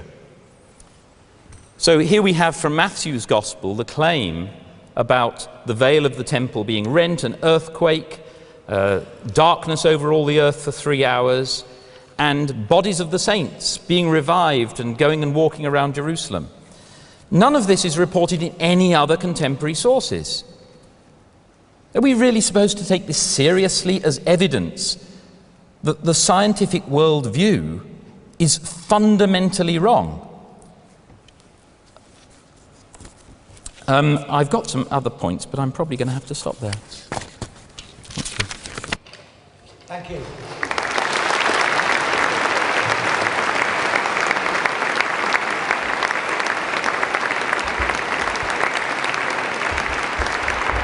Just before I invite our 2 debaters this evening to conclude with 5 minutes each, I would like to thank them both, because it isn't easy, a format such as this, but it's an important format, and I think they have handled themselves with dignity and professionalism. I think we owe them a round of applause for that.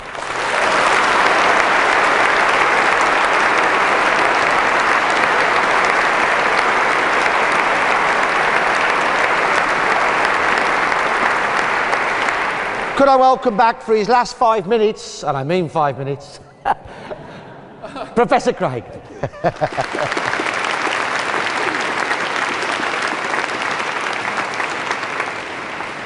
Well, in my closing comments, let me try to draw together some of the threads of this debate. First, have we seen any good arguments for atheism in tonight's debate? Well, I think it's clear that we haven't really heard any compelling arguments for atheism. All we've heard is that if God existed, then his existence should be more obvious, but that is a highly subjective personal judgment. I see no reason to think it's true, especially if God knew that providing more evidence wouldn't lead to a greater degree of salvation and knowledge of God on the part of human persons. So we've not seen any reason tonight to answer the question, does God exist, in the negative. Have we seen some good reasons to think that theism is true? Well, I think we have. First, the origin of the universe. We've seen philosophical arguments and physical arguments for the beginning of the universe.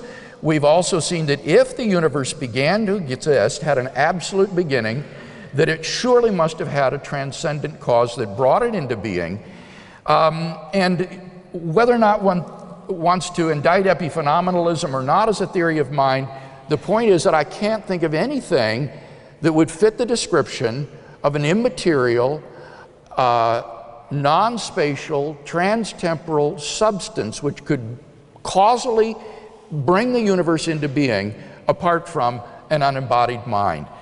That conclusion is then confirmed by the fine-tuning argument for a designer of the cosmos, which shows that this being must be a mind of incomprehensible intelligence in order to fine-tune this universe for intelligent life. That leads then to the moral argument. Is this creator and designer of the universe a good being? Well, I think so, because if God does not exist, it's plausible that objective moral values and duties do not exist. Here, Dr. Millican says human beings are rational, but I see no reason to think that that invests them with some sort of intrinsic value on atheism. For example, Sam Harris is an atheist, and he says that the locus of moral value is the flourishing of sentient life. Now, that would include rats, snakes, baboons, as well as human beings. So why prefer human flourishing on a naturalist view to just sentient life flourishing?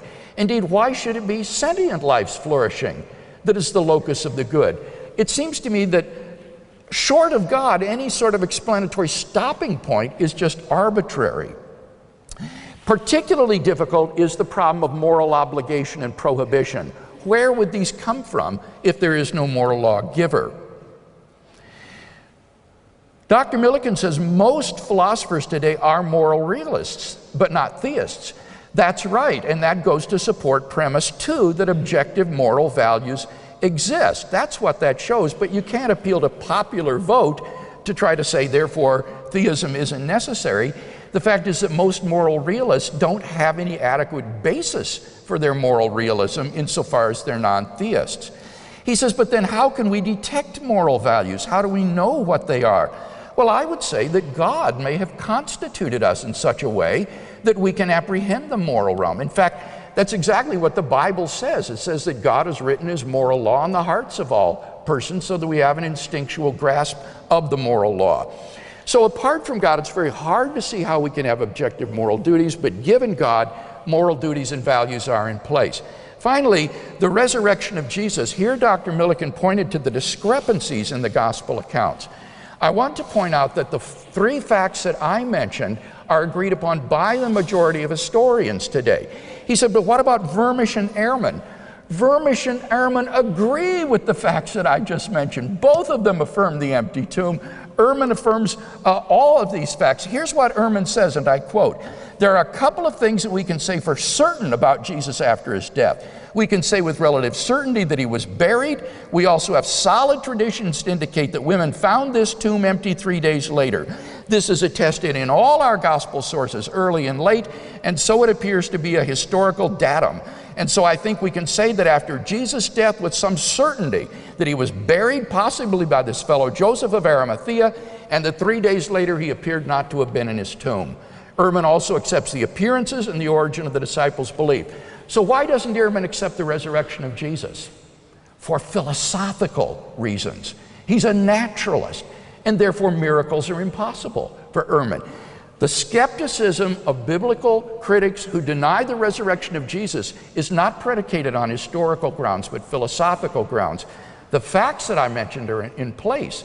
But if you're not a naturalist, if you're open-minded to theism, it seems to me very plausible that the best explanation of the facts is the one the disciples gave: God raised Jesus from the dead. Finally, my 5th point has gone undiscussed today, that you can know God exists by immediate and personal experiencing him. The God who raised Jesus from the dead is alive today and can be known personally, and I would encourage you to seek and find him in your own personal life if you haven't had the joy of doing so yet. Thank you.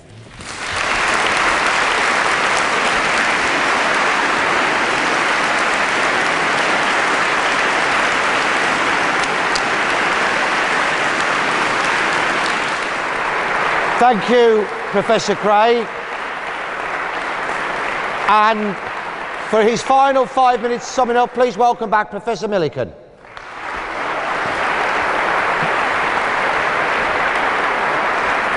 Thank you very much.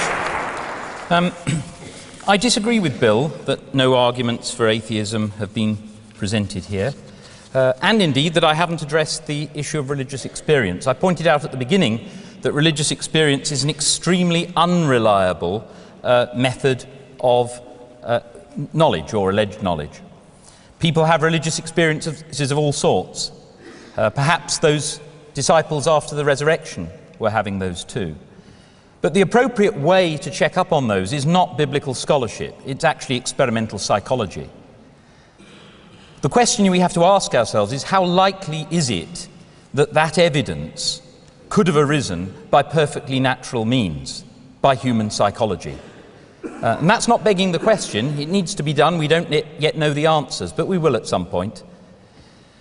Now, it seems to me entirely reasonable, if one finds that that evidence can be explained in a natural way, indeed that there were loads of people making divine claims, supposedly performing miracles, that we've got loads of gospels and other written works, not only from Christians but other groups, coming out with all sorts of fantastic stories. It's not surprising you can sift 4 of them and find ones that are relatively plausible, even though, as we've seen, some of what they say seems very far-fetched. Does Bill really believe that those bodies rose from the dead and walked around Jerusalem at the time of the resurrection? Now, it seems to me reasonable that if we can explain these phenomena in natural terms, that is the better explanation. But I haven't just relied on that. I've also relied on the point that there are lots of different supernaturalist beliefs, loads of them, all supported by similar kinds of grounds. And therefore those grounds are no good. And I don't believe that the arguments that Bill has given are good either. Well, sorry, I don't believe that they work. Bill is very keen on appealing to what he can imagine. Now, the problem is that what we can imagine has proved to be a very unreliable guide. I mean, he has problems with the number 0. Yeah, but it's used all the time, and it's used very effectively, and many of us find no problem with it. Infinities, yes, well, they look difficult too. They used to be thought of as completely untamed until Cantor tamed them. Now, in those cases, we have logic and the avoidance of contradiction to guide us, and we can find that these things can be dealt with in a very coherent way. In other cases, like physics, we have to rely on experiment, on observation. Those are the only ways we can know what causes what. Bill continues to appeal to the claim that something can't come into existence without an efficient cause. I've pointed out that he hasn't actually got any reason for making that claim. All right, the quantum vacuum is not nothing, but still, you haven't got any evidence with regard to nothing. And claiming it about the universe, well, there's no evidence for that. So modern physics, if it teaches us anything, teaches us that these kinds of instincts are not reliable guides. The only thing we can go on is scientific investigation, careful, critical investigation, not taking tradition for granted. Just look at those empty hundreds of years when nothing changed. That's what happens if you rely all the time on tradition. Finally, I haven't mentioned the problem of evil much at all, and that's because I know what Bill's response to that is, which is typically to say, well, we don't know the ways of God. There's so much nastiness in the world that has been rehearsed by plenty of writers. I'm not going to carry on reciting that, though I think it tells a very strong tale. One can always respond, well, God's ways are mysterious. For all we know, he has reasons. Yeah, maybe. For all we know, there's an anti-God, and he's got reasons too. That's no reason whatever for believing in God. Just the fact that the conflicting evidence can be explained away. I mean, think about it. If God is an omnipotent, omniscient agent, he can do whatever he likes. Okay, so what sort of world would you expect him to create? What's the evidence that would show that one particular divine being has been at work rather than another? Well, it's the goodness, isn't it? That's the crucial thing. So the problem of evil shouldn't be called the problem of evil, it should be called the problem of the empirical evidence. The problem of the empirical evidence is that the world we see just doesn't match up to what you'd expect from a perfect God. And moreover, when Bill is saying that morals depends on this God, how does he deal with the fact that the morality that comes from that supposedly omnipotent being, like annihilating 6 whole nations of people because they happen to be in the wrong place, is completely at odds with the morality that the vast majority of us now would accept? So I think the appropriate attitude is, as very often, skepticism, doubt. In fact, in this particular case, I think there's pretty strong evidence against the existence of God, very little in favour. Even if you believe in something supernatural, maybe a supernatural being sufficiently powerful to bring about a resurrection, maybe a sufficiently powerful being to give you a feeling of religious experience, that doesn't show an omnipotent, omniscient being. It doesn't go any way towards showing that. And I haven't seen any arguments that do. Thank you.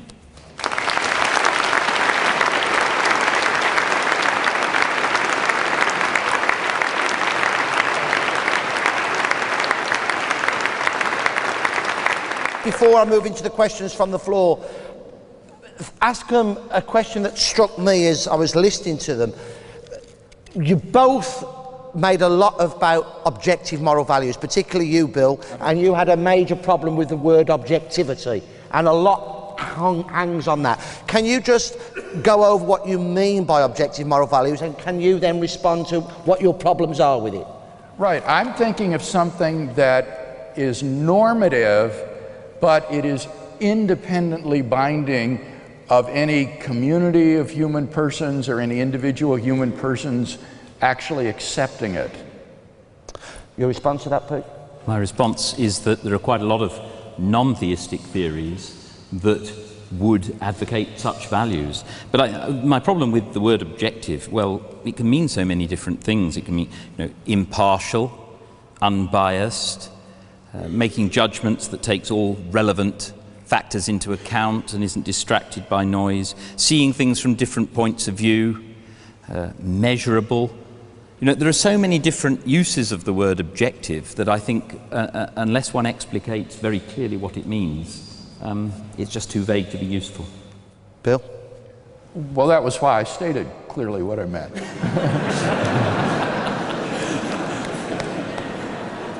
Let's move on then. Question. If the universe, I think I'm going to go to you first of all, Bill, if I may, for this one. If the universe needs a cause, doesn't God? What causes God? Remember the argument that I presented, the universe began to exist. If the universe began to exist, then it has a transcendent cause. Therefore, the universe has a transcendent cause. The way I usually formulate this argument is the way Peter addressed it. I usually say whatever begins to exist has a cause. That is to say, things don't come into being without causes. But if something never began to exist, if it's eternal, then I don't see any reason to think that it needs a cause. And this isn't special pleading for God. This is what the atheist has in the past always said about the universe. It is just eternal and uncaused. But that, I think, is now untenable in light of modern physics and the philosophical arguments I gave. So God, I would say, is simply a metaphysically necessary, uncaused, eternal being. Does that not perhaps strike some problems with your arguments about infinity? Yes, it would if I thought that God existed through a backwards, infinite series of past events. It would apply to the life of God as well as to physical events. And therefore, the conclusion I draw, and the one that is drawn by traditional proponents of this argument, like Al-Ghazali, the medieval Muslim theologian, is that time had a beginning. and that the boundary, as it were, of time is the eternal or the timeless state of God, so that God is timeless without creation. God would be analogous to the cosmological singularity which marks the beginning of the universe in the Standard Model. It is not a point in space-time, it's a boundary of time. And that's what I would say similarly of God's eternity. Peter. Yeah. Whatever begins to exist has a cause. I mean, I think there's something a little bit sneaky here in that it can look as though the premise is being cooked up in order to suit God. But I do feel that the question asked makes a good point. Anything that you can say about God, the onus is on the theist to explain why you can't say the same about the universe. If God can be eternal, why can't the universe? If God can exist without a cause, why can't the universe?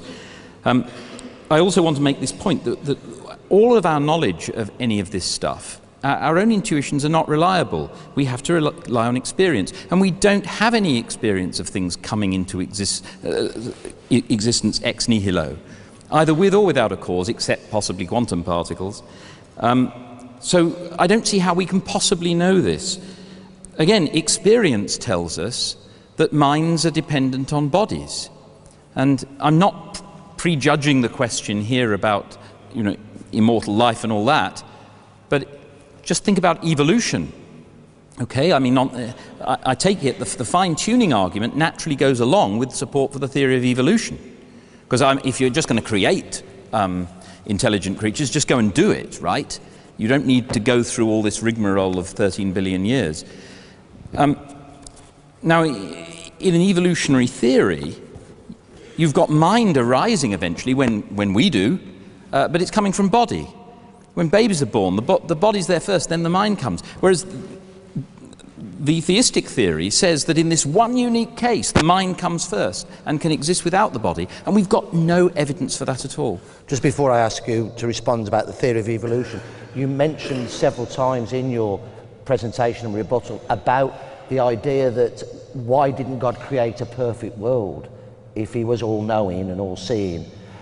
What would that then lead to the argument from perhaps a Christian point of view or a religious point of view about free will? Oh, I think that's an extremely weak argument. The idea that we're most free when there's least evidence seems to me to be extraordinary. If I have a choice between two things, and one of them is something I really like, and the other one I don't, and I choose the one I really like, then surely to goodness that's a free choice. If, on the other hand, I end up, as it were, tossing a coin, that doesn't make it more free, it makes it less free, if anything. When you freely do something standardly, it's because you've got a reason to do it. So if you've got no reason, that's not freedom. Bill, can I ask you about the theory of evolution and Peter's point, and then to come back on about free will as well? Well, theologically, I'm quite open to the theory of evolution. I think that this is a question to be settled scientifically. And any doubts that I might have about the biological theory of evolution would be scientific, not theological. Namely, the explanatory mechanisms of genetic mutation and natural selection have not been demonstrated to be adequate explanatorily to account for this amount of biological complexity in so brief a time. And when you press evolutionary biologists on this, they will admit that they don't really know that these mechanisms are adequate. It's simply an extrapolation from very limited evidence to just a massive macroevolutionary inference.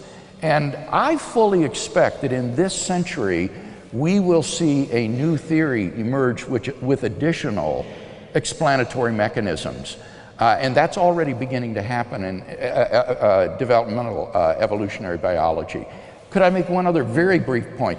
I think Peter's answer surfaces a very deep difference between us, which we don't probably have time to talk about that tonight. And that is, I think that Peter is what's called an epistemological naturalist, or naturalized epistemology.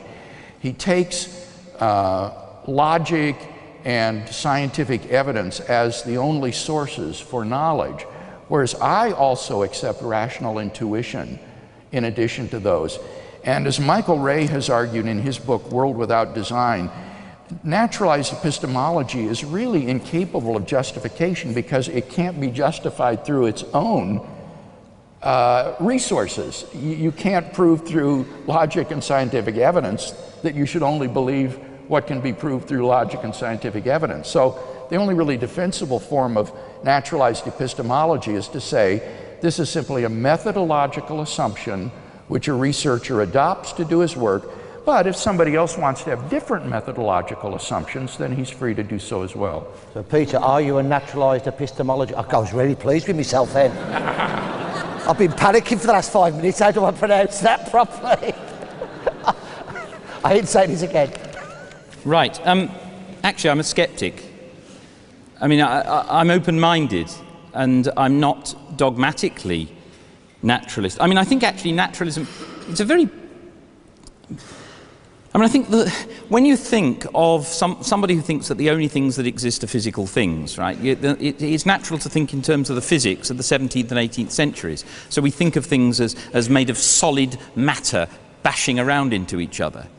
And then you think, well, wait a minute, modern physics isn't at all like that.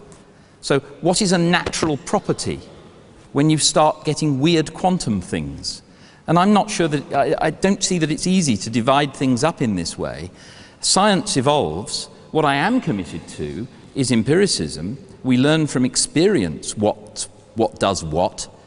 And as we learn that, our theories they develop and often get more complex and further away from intuition. I mean, the appeal to rational intuition, I mean, the trouble is, so-called rational intuition has led people so astray. I mean, look, event A is simultaneous with event B. Event B is simultaneous with event C. It follows, doesn't it, by rational intuition, that event A is simultaneous with event C. Yeah, and then Einstein comes along with special relativity. And then we find that evidence actually supports it. And the similar points can be made about quantum mechanics. I think, as I say, experience trumps claims to intuition. Regarding natural selection, I mean, in so brief a time, I mean, in my experience, most people who object to evolution, I'm not sure that Bill's one of these. He's saying that, I take it, natural selection by itself is not adequate to explain evolution. With genetic mutation. That's quite probably true, I would expect. There may be all sorts of logical and structural principles there. So I'm not going to object to that. But many of those who object to evolution, you know, say, oh, well, it couldn't happen in so short a time, and they're motivated by biblical infallibility. And I'm astonished that so many people can accept that. I mean, Noah's flood, you know, all those do you know how many species there are? And they all went into the ark? Come off it. And then people say, oh no, but it wasn't 2 of every species, it was 2 of every kind. Oh, I see. So these 2 bears in those 6,000 years have managed to evolve to produce all the species of bears that are around now? And what about beetles? You know, be consistent. If you're going to criticize evolution for not being powerful enough to do the job, then don't tell me that since the time of Noah's Ark, all the species on the earth have come from a relatively small number that were in there. Question from Paul Birtwell. I'll address this to you first, Peter. Can I just say one thing? Yes, of course you can. I knew it was coming. Just one sentence. The recent results at CERN, Peter, about superluminal particles suggest that there are relations of absolute simultaneity. Yeah, well, all right, we'll see. Yeah, right. No, I mean, if there are, that's fine, right? Yeah. You learn from experience, science changes. I mean, what I would say here is, QED, didn't I say, the science of 100 years' time may look very different from the science we have today. It's so tempting to get this result that's published in 2007 and say, there we are, eureka. Come on. But if it's only 4 years old, what's going to happen in another 40, another 400 years? But it would have vindicated rational intuition in this case. No, it wouldn't. No, because the experimental results that came from Einstein showed that rational intuition could be false. That's all you need. And plenty of people have claimed rational intuition for all sorts of things that have proved to be unjustified. Question from Paul Birtwell. If an infinite regress of past events is both mathematically and logistically impossible, what is the ultimate cause of everything, if not God?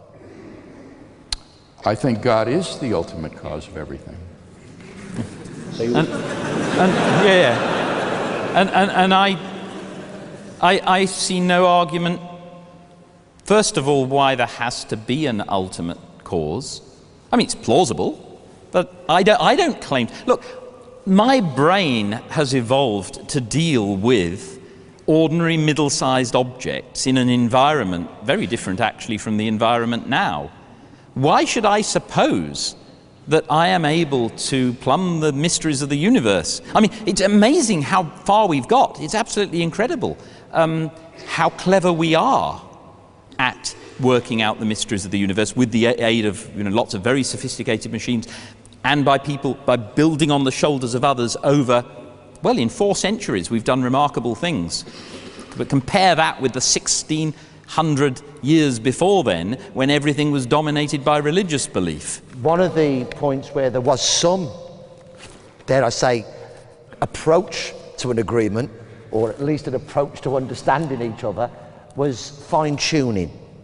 Oh. You did say so. Yeah. No, I'm wondering why you think that. I think we understood each other most of the time. No, I know you understood it. There was a big difference of opinion, obviously, but on that fine-tuning there seemed to be a little bit more of a rapprochement. Well, quite a lot of people just dismiss the fine-tuning argument as complete rubbish, whereas it seems to me that, as I said, suppose we were talking in 100 or 1,000 years' time, and it still appeared that there were these unexplained coincidences, and by then we had really good reason to believe, maybe maybe they will, that there really is no ultimate explanation for this, and it really is just coincidence. There's not a deeper theory, and quantum mechanics and general relativity have been reconciled, and we know what dark matter is, and we know what dark energy is, and all these problems that have emerged in the last 30 years or so have been solved. Then I'd say, yeah, there's a phenomenon which demands explanation, sure. And there I'm, as it were, I'm partly with the theist. That where I have reservations is this: if you think God is omnipotent and omniscient, then any logical possibility is open to him. And so I would see fine-tuning in those circumstances, which are very conditional, as evidence of a cosmic intelligence, but not one that's infinite. Bill? Well, I don't think you could infer, obviously, infinite power from fine-tuning or any of these other arguments. For that, you'd probably need to go to an ontological type argument. But I simply infer to a being of enormous power for what these arguments demonstrate. Can I just make a comment there? In 2004, I published a paper in Mind on the ontological argument. I think it's like 60 or 70 pages, so I probably best not say anything about it here. I shall just say that I don't think ontological arguments stand the slightest chance, and I would be prepared to bet my house on that. Okay, can you just define very quickly what you mean by ontological? God is that than which nothing greater can be conceived. If he didn't exist, it would be possible to conceive of something greater, and that would be a contradiction, therefore God exists. Bill? That's Anselm's version, but modern modal versions like Alvin Plantinga has defended, I think, are sound arguments. Plantinga basically argues that if the concept of a maximally great being is possible, then it follows that he necessarily exists. So God's existence, so defined, is either impossible or necessary, but it can't be merely contingent. And I think that God's existence is possible, and that therefore God does exist. But this is a totally different argument that we haven't even broached tonight and would take us far afield. Well, let's move on. However, no, before you move on, let me just say, I think what Plantinga does, he defines God as a being which is omniperfect, such that if it possibly exists, then it necessarily exists. And it possibly exists. Now, to me, that's just begging the question. I mean, he's set it up in such a way that the logic does carry the implication that Bill said. But to me, it's a better proof that God could not possibly exist, because he'd be so exceptional. No other causal entities that we come across have necessary existence, as far as we can tell. I can't stop him. Well, I mean, that's saying that God, if he existed, would be extraordinary and unique. Well, of course, what else would you expect?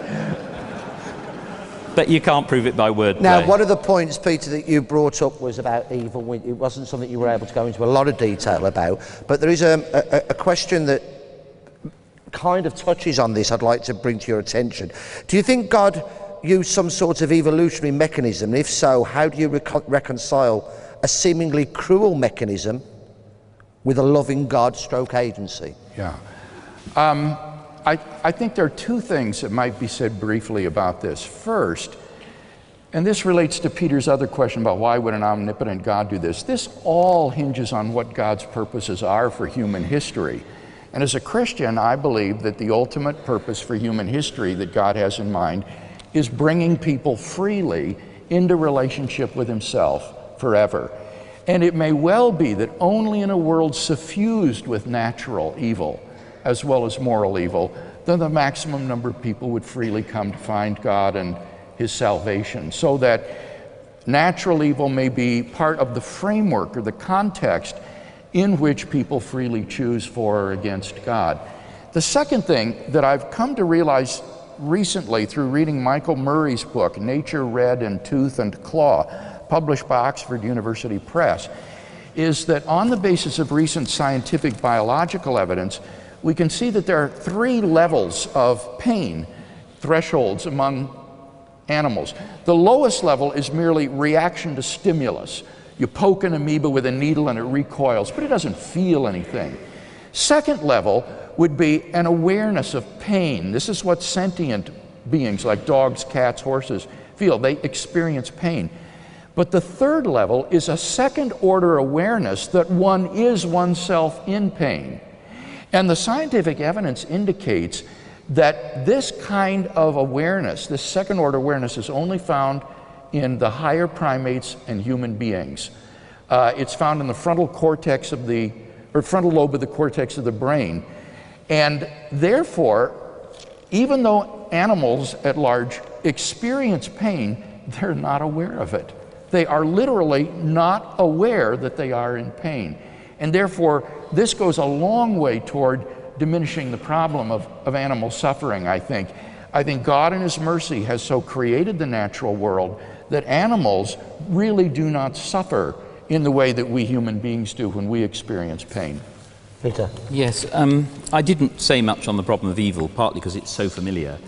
And I have heard some of Bill's debates, and it seems to me that most of his opponents don't actually take him up on the detailed logic of the arguments that I did take him up on, and I wanted to see what he had to say. I knew what he had to say on the problem of evil. I find the idea that God has designed the universe in such a way to maximize those of us, those who come to relationship with him, absolutely absurd. And bear in mind, God here makes the rules, okay? He's not like a parent who, with a child, has to take, as it were, a pre-existing nature for granted and then try and work round that. You know, allowing the child to hurt itself so that it learns, because that's the only way it's going to learn, say. God makes the rules. God could have made it so that the best way to come into relationship with him was through solid evidence of his existence and his actions, instead of which it's a complete mystery, and I don't find any logic in that at all. Now, one thing that Bill's keen on saying is that if you seek God, you'll find him. Well, actually, I imprudently, in a time of high unemployment, changed subject at university from maths to philosophy and theology, because I wanted to know whether my religious belief, which I felt was coming under threat, could actually be justified. I was also absolutely appalled by the prevalence of fundamentalism, which seemed to me to be absolutely just killing your brain. Anyway, I spent, as I say, I completely changed my orientation, spent lots of time reading the Bible, reading theology, reading philosophy, to try to get to the truth. And I'm afraid my conclusion was a negative one. Was I insincere? Am I to blame? Or is this universe not one in which sincere searchers after truth, using their reason, which on the theistic hypothesis was given by God, cannot find good grounds for believing in him? There's something funny there. One of the things that you both mentioned but didn't really go into great detail over it. At one stage you said Bill will come back about the genetic fallacy, and you said, well, yes, I would. Could you just explain what you mean by the genetic fallacy? Sure. and then respond to that, Peter? The genetic fallacy is the attempt to invalidate a viewpoint by showing how the person came to hold it. So, for example, if I say, well, the only reason you believe in democracy is because you were raised in the liberal West. But if you'd been born in fundamentalist Iran, you wouldn't have believed in democracy. Therefore, your belief in democracy is false or unjustified. That would be an example of the genetic fallacy. Even if it were true that the reason you believe in democracy is because you were raised in Great Britain, that doesn't mean that that belief that democratic government is the best is therefore a false belief. That's the genetic fallacy. So how important is that then to refute that with regard to your arguments about the existence of God? Well, it would mean that if Peter were saying that because religion is a cultural phenomenon, for example, if you were raised in Pakistan, you'd likely be Muslim, but if you'd been raised in medieval Spain, you'd likely be Catholic. If you mean thereby to say, therefore, your belief that Catholicism is true is false, or your belief that Islam is true is therefore false or unjustified, that would be to commit the genetic fallacy. But he quickly said, I am not arguing that way, and therefore I am not committing the genetic fallacy. I'm simply saying that this shows that this same method leads to conflicting beliefs, and therefore it's not a reliable method. That's right. I also think it's very important for us to realize how incredibly fallible we are. I mean, when you look at the history, right, just look at that total lack of progress for centuries, right? And the plebs weren't even able to read books, right? One of the alumni of my college, Hertford College in Oxford, William Tyndale, got burnt at the stake for translating the Bible. Another alumnus of Hertford College was the first great philosopher to write in the English language, Thomas Hobbes. But before then, total lack of progress. All these people totally committed to beliefs that they had been taught by their parents and by their society. That should give us pause. We are the same kind of people, right? So we should look at our firm beliefs and ask ourselves, do we have good reason? And simply holding them, simply feeling strongly about them, simply finding it difficult to imagine that they could be false is not a good reason. And that is a point that's made by what I said. And you would agree that that would apply to naturalist or atheistic beliefs as well, oh, yes, that a person might be raised with. Absolutely. One last question. It's from Ben Richmond. If the teachings of Jesus, Bill, can be described as coming from God or of being the Word of God, why then is this not more evident? It would be my submission, says Ben, that there are and have been equally even more influential people in the past and today. Oh, really? No, I mean, I think, just speaking as a historian, there's no single individual in the world who has had such an impact upon world history as Jesus of Nazareth. I mean, in the West, we date our whole system of calendar keeping from his birth, BC, AD. There's nobody who has so influenced the world as Jesus of Nazareth. Now, that doesn't obviously mean that what he said is true. It just shows there was incredible influence emanating from this person. But I've given an argument as to why we ought to believe that Jesus was who he claimed to be, namely the evidence for his resurrection. And I would invite this questioner to look into the historical credibility of the gospel narratives of the resurrection. Don't just flip this off as insignificant. Really look into it, because if even a scholar like a Bart Ehrman, who is terribly skeptical, feels compelled to admit these facts that I've summarized in my talk, that's very sobering and should give us serious pause, especially when you then see that the reasons that Ehrman won't infer the resurrection are fallacious philosophical arguments based on a misunderstanding of the probability calculus. Peter?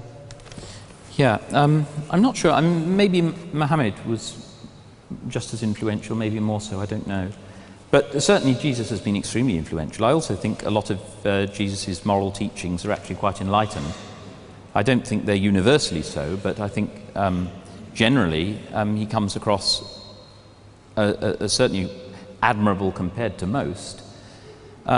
With regard to the resurrection, I'm afraid I just find that evidence very poor. I mean, it's 4 Gospels. You've got the story of the empty tomb, but it's all from one community, and it's written a long time after the events. I think in order to investigate that, as I say, it's a big mistake just to look at those manuscripts. You've got to ask something about human psychology and how prone we are to inventing stories, to accepting stories when they're passed to us, and so forth. What happens within religious communities? All sorts of surprising things, right? I mean, a lot of people say, oh, well, of course, the disciples must have believed in the resurrection. They must have had good reason, because look, they went and risked their lives. And yeah, that's common sense psychology. But actually, there's an interesting book, quite well known, When Prophecies Fail, where some researchers got inside an apocalyptic group and it was predicted that the end of the world was going to come with spacemen coming down and so on, and it didn't happen. And you'd think, wouldn't you, they'd give it up. But they didn't. They became more fervent. And apparently this is quite a well-established psychological phenomenon. So if you want to know how we behave, this is the message I've given throughout. You can only learn about the world through experience, not by sitting in your armchair and using rational intuition. And we need to know whether these stories are plausible in that context. Bill, last point. I'll recommend a book as well on this very subject. N.T. Wright, a fine British historical scholar, has really worked on this very problem of the cognitive dissonance that would be caused in the disciples by the execution of Jesus and the dashing of their messianic hopes, and whether that can be plausibly explicable in psychological terms as the grounds for their saying that he is risen from the dead and therefore is Messiah after all. N.T. Wright's book, The Resurrection of the Son of God, is an excellent, excellent historical study of this very question. So don't neglect that if you do choose to look into this issue. Can I just finally say, and from my point, go and read David Hume, Dialogues...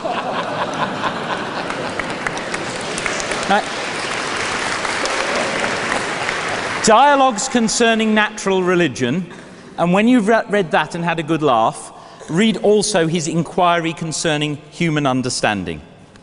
I would like to say thank you to both Professor Millican and Professor Craig. We've ranged far and wide, not only over philosophy, religion, theology, but history, physics and science, and indeed morality. Can I ask you to show your appreciation for 2 outstanding speakers, please?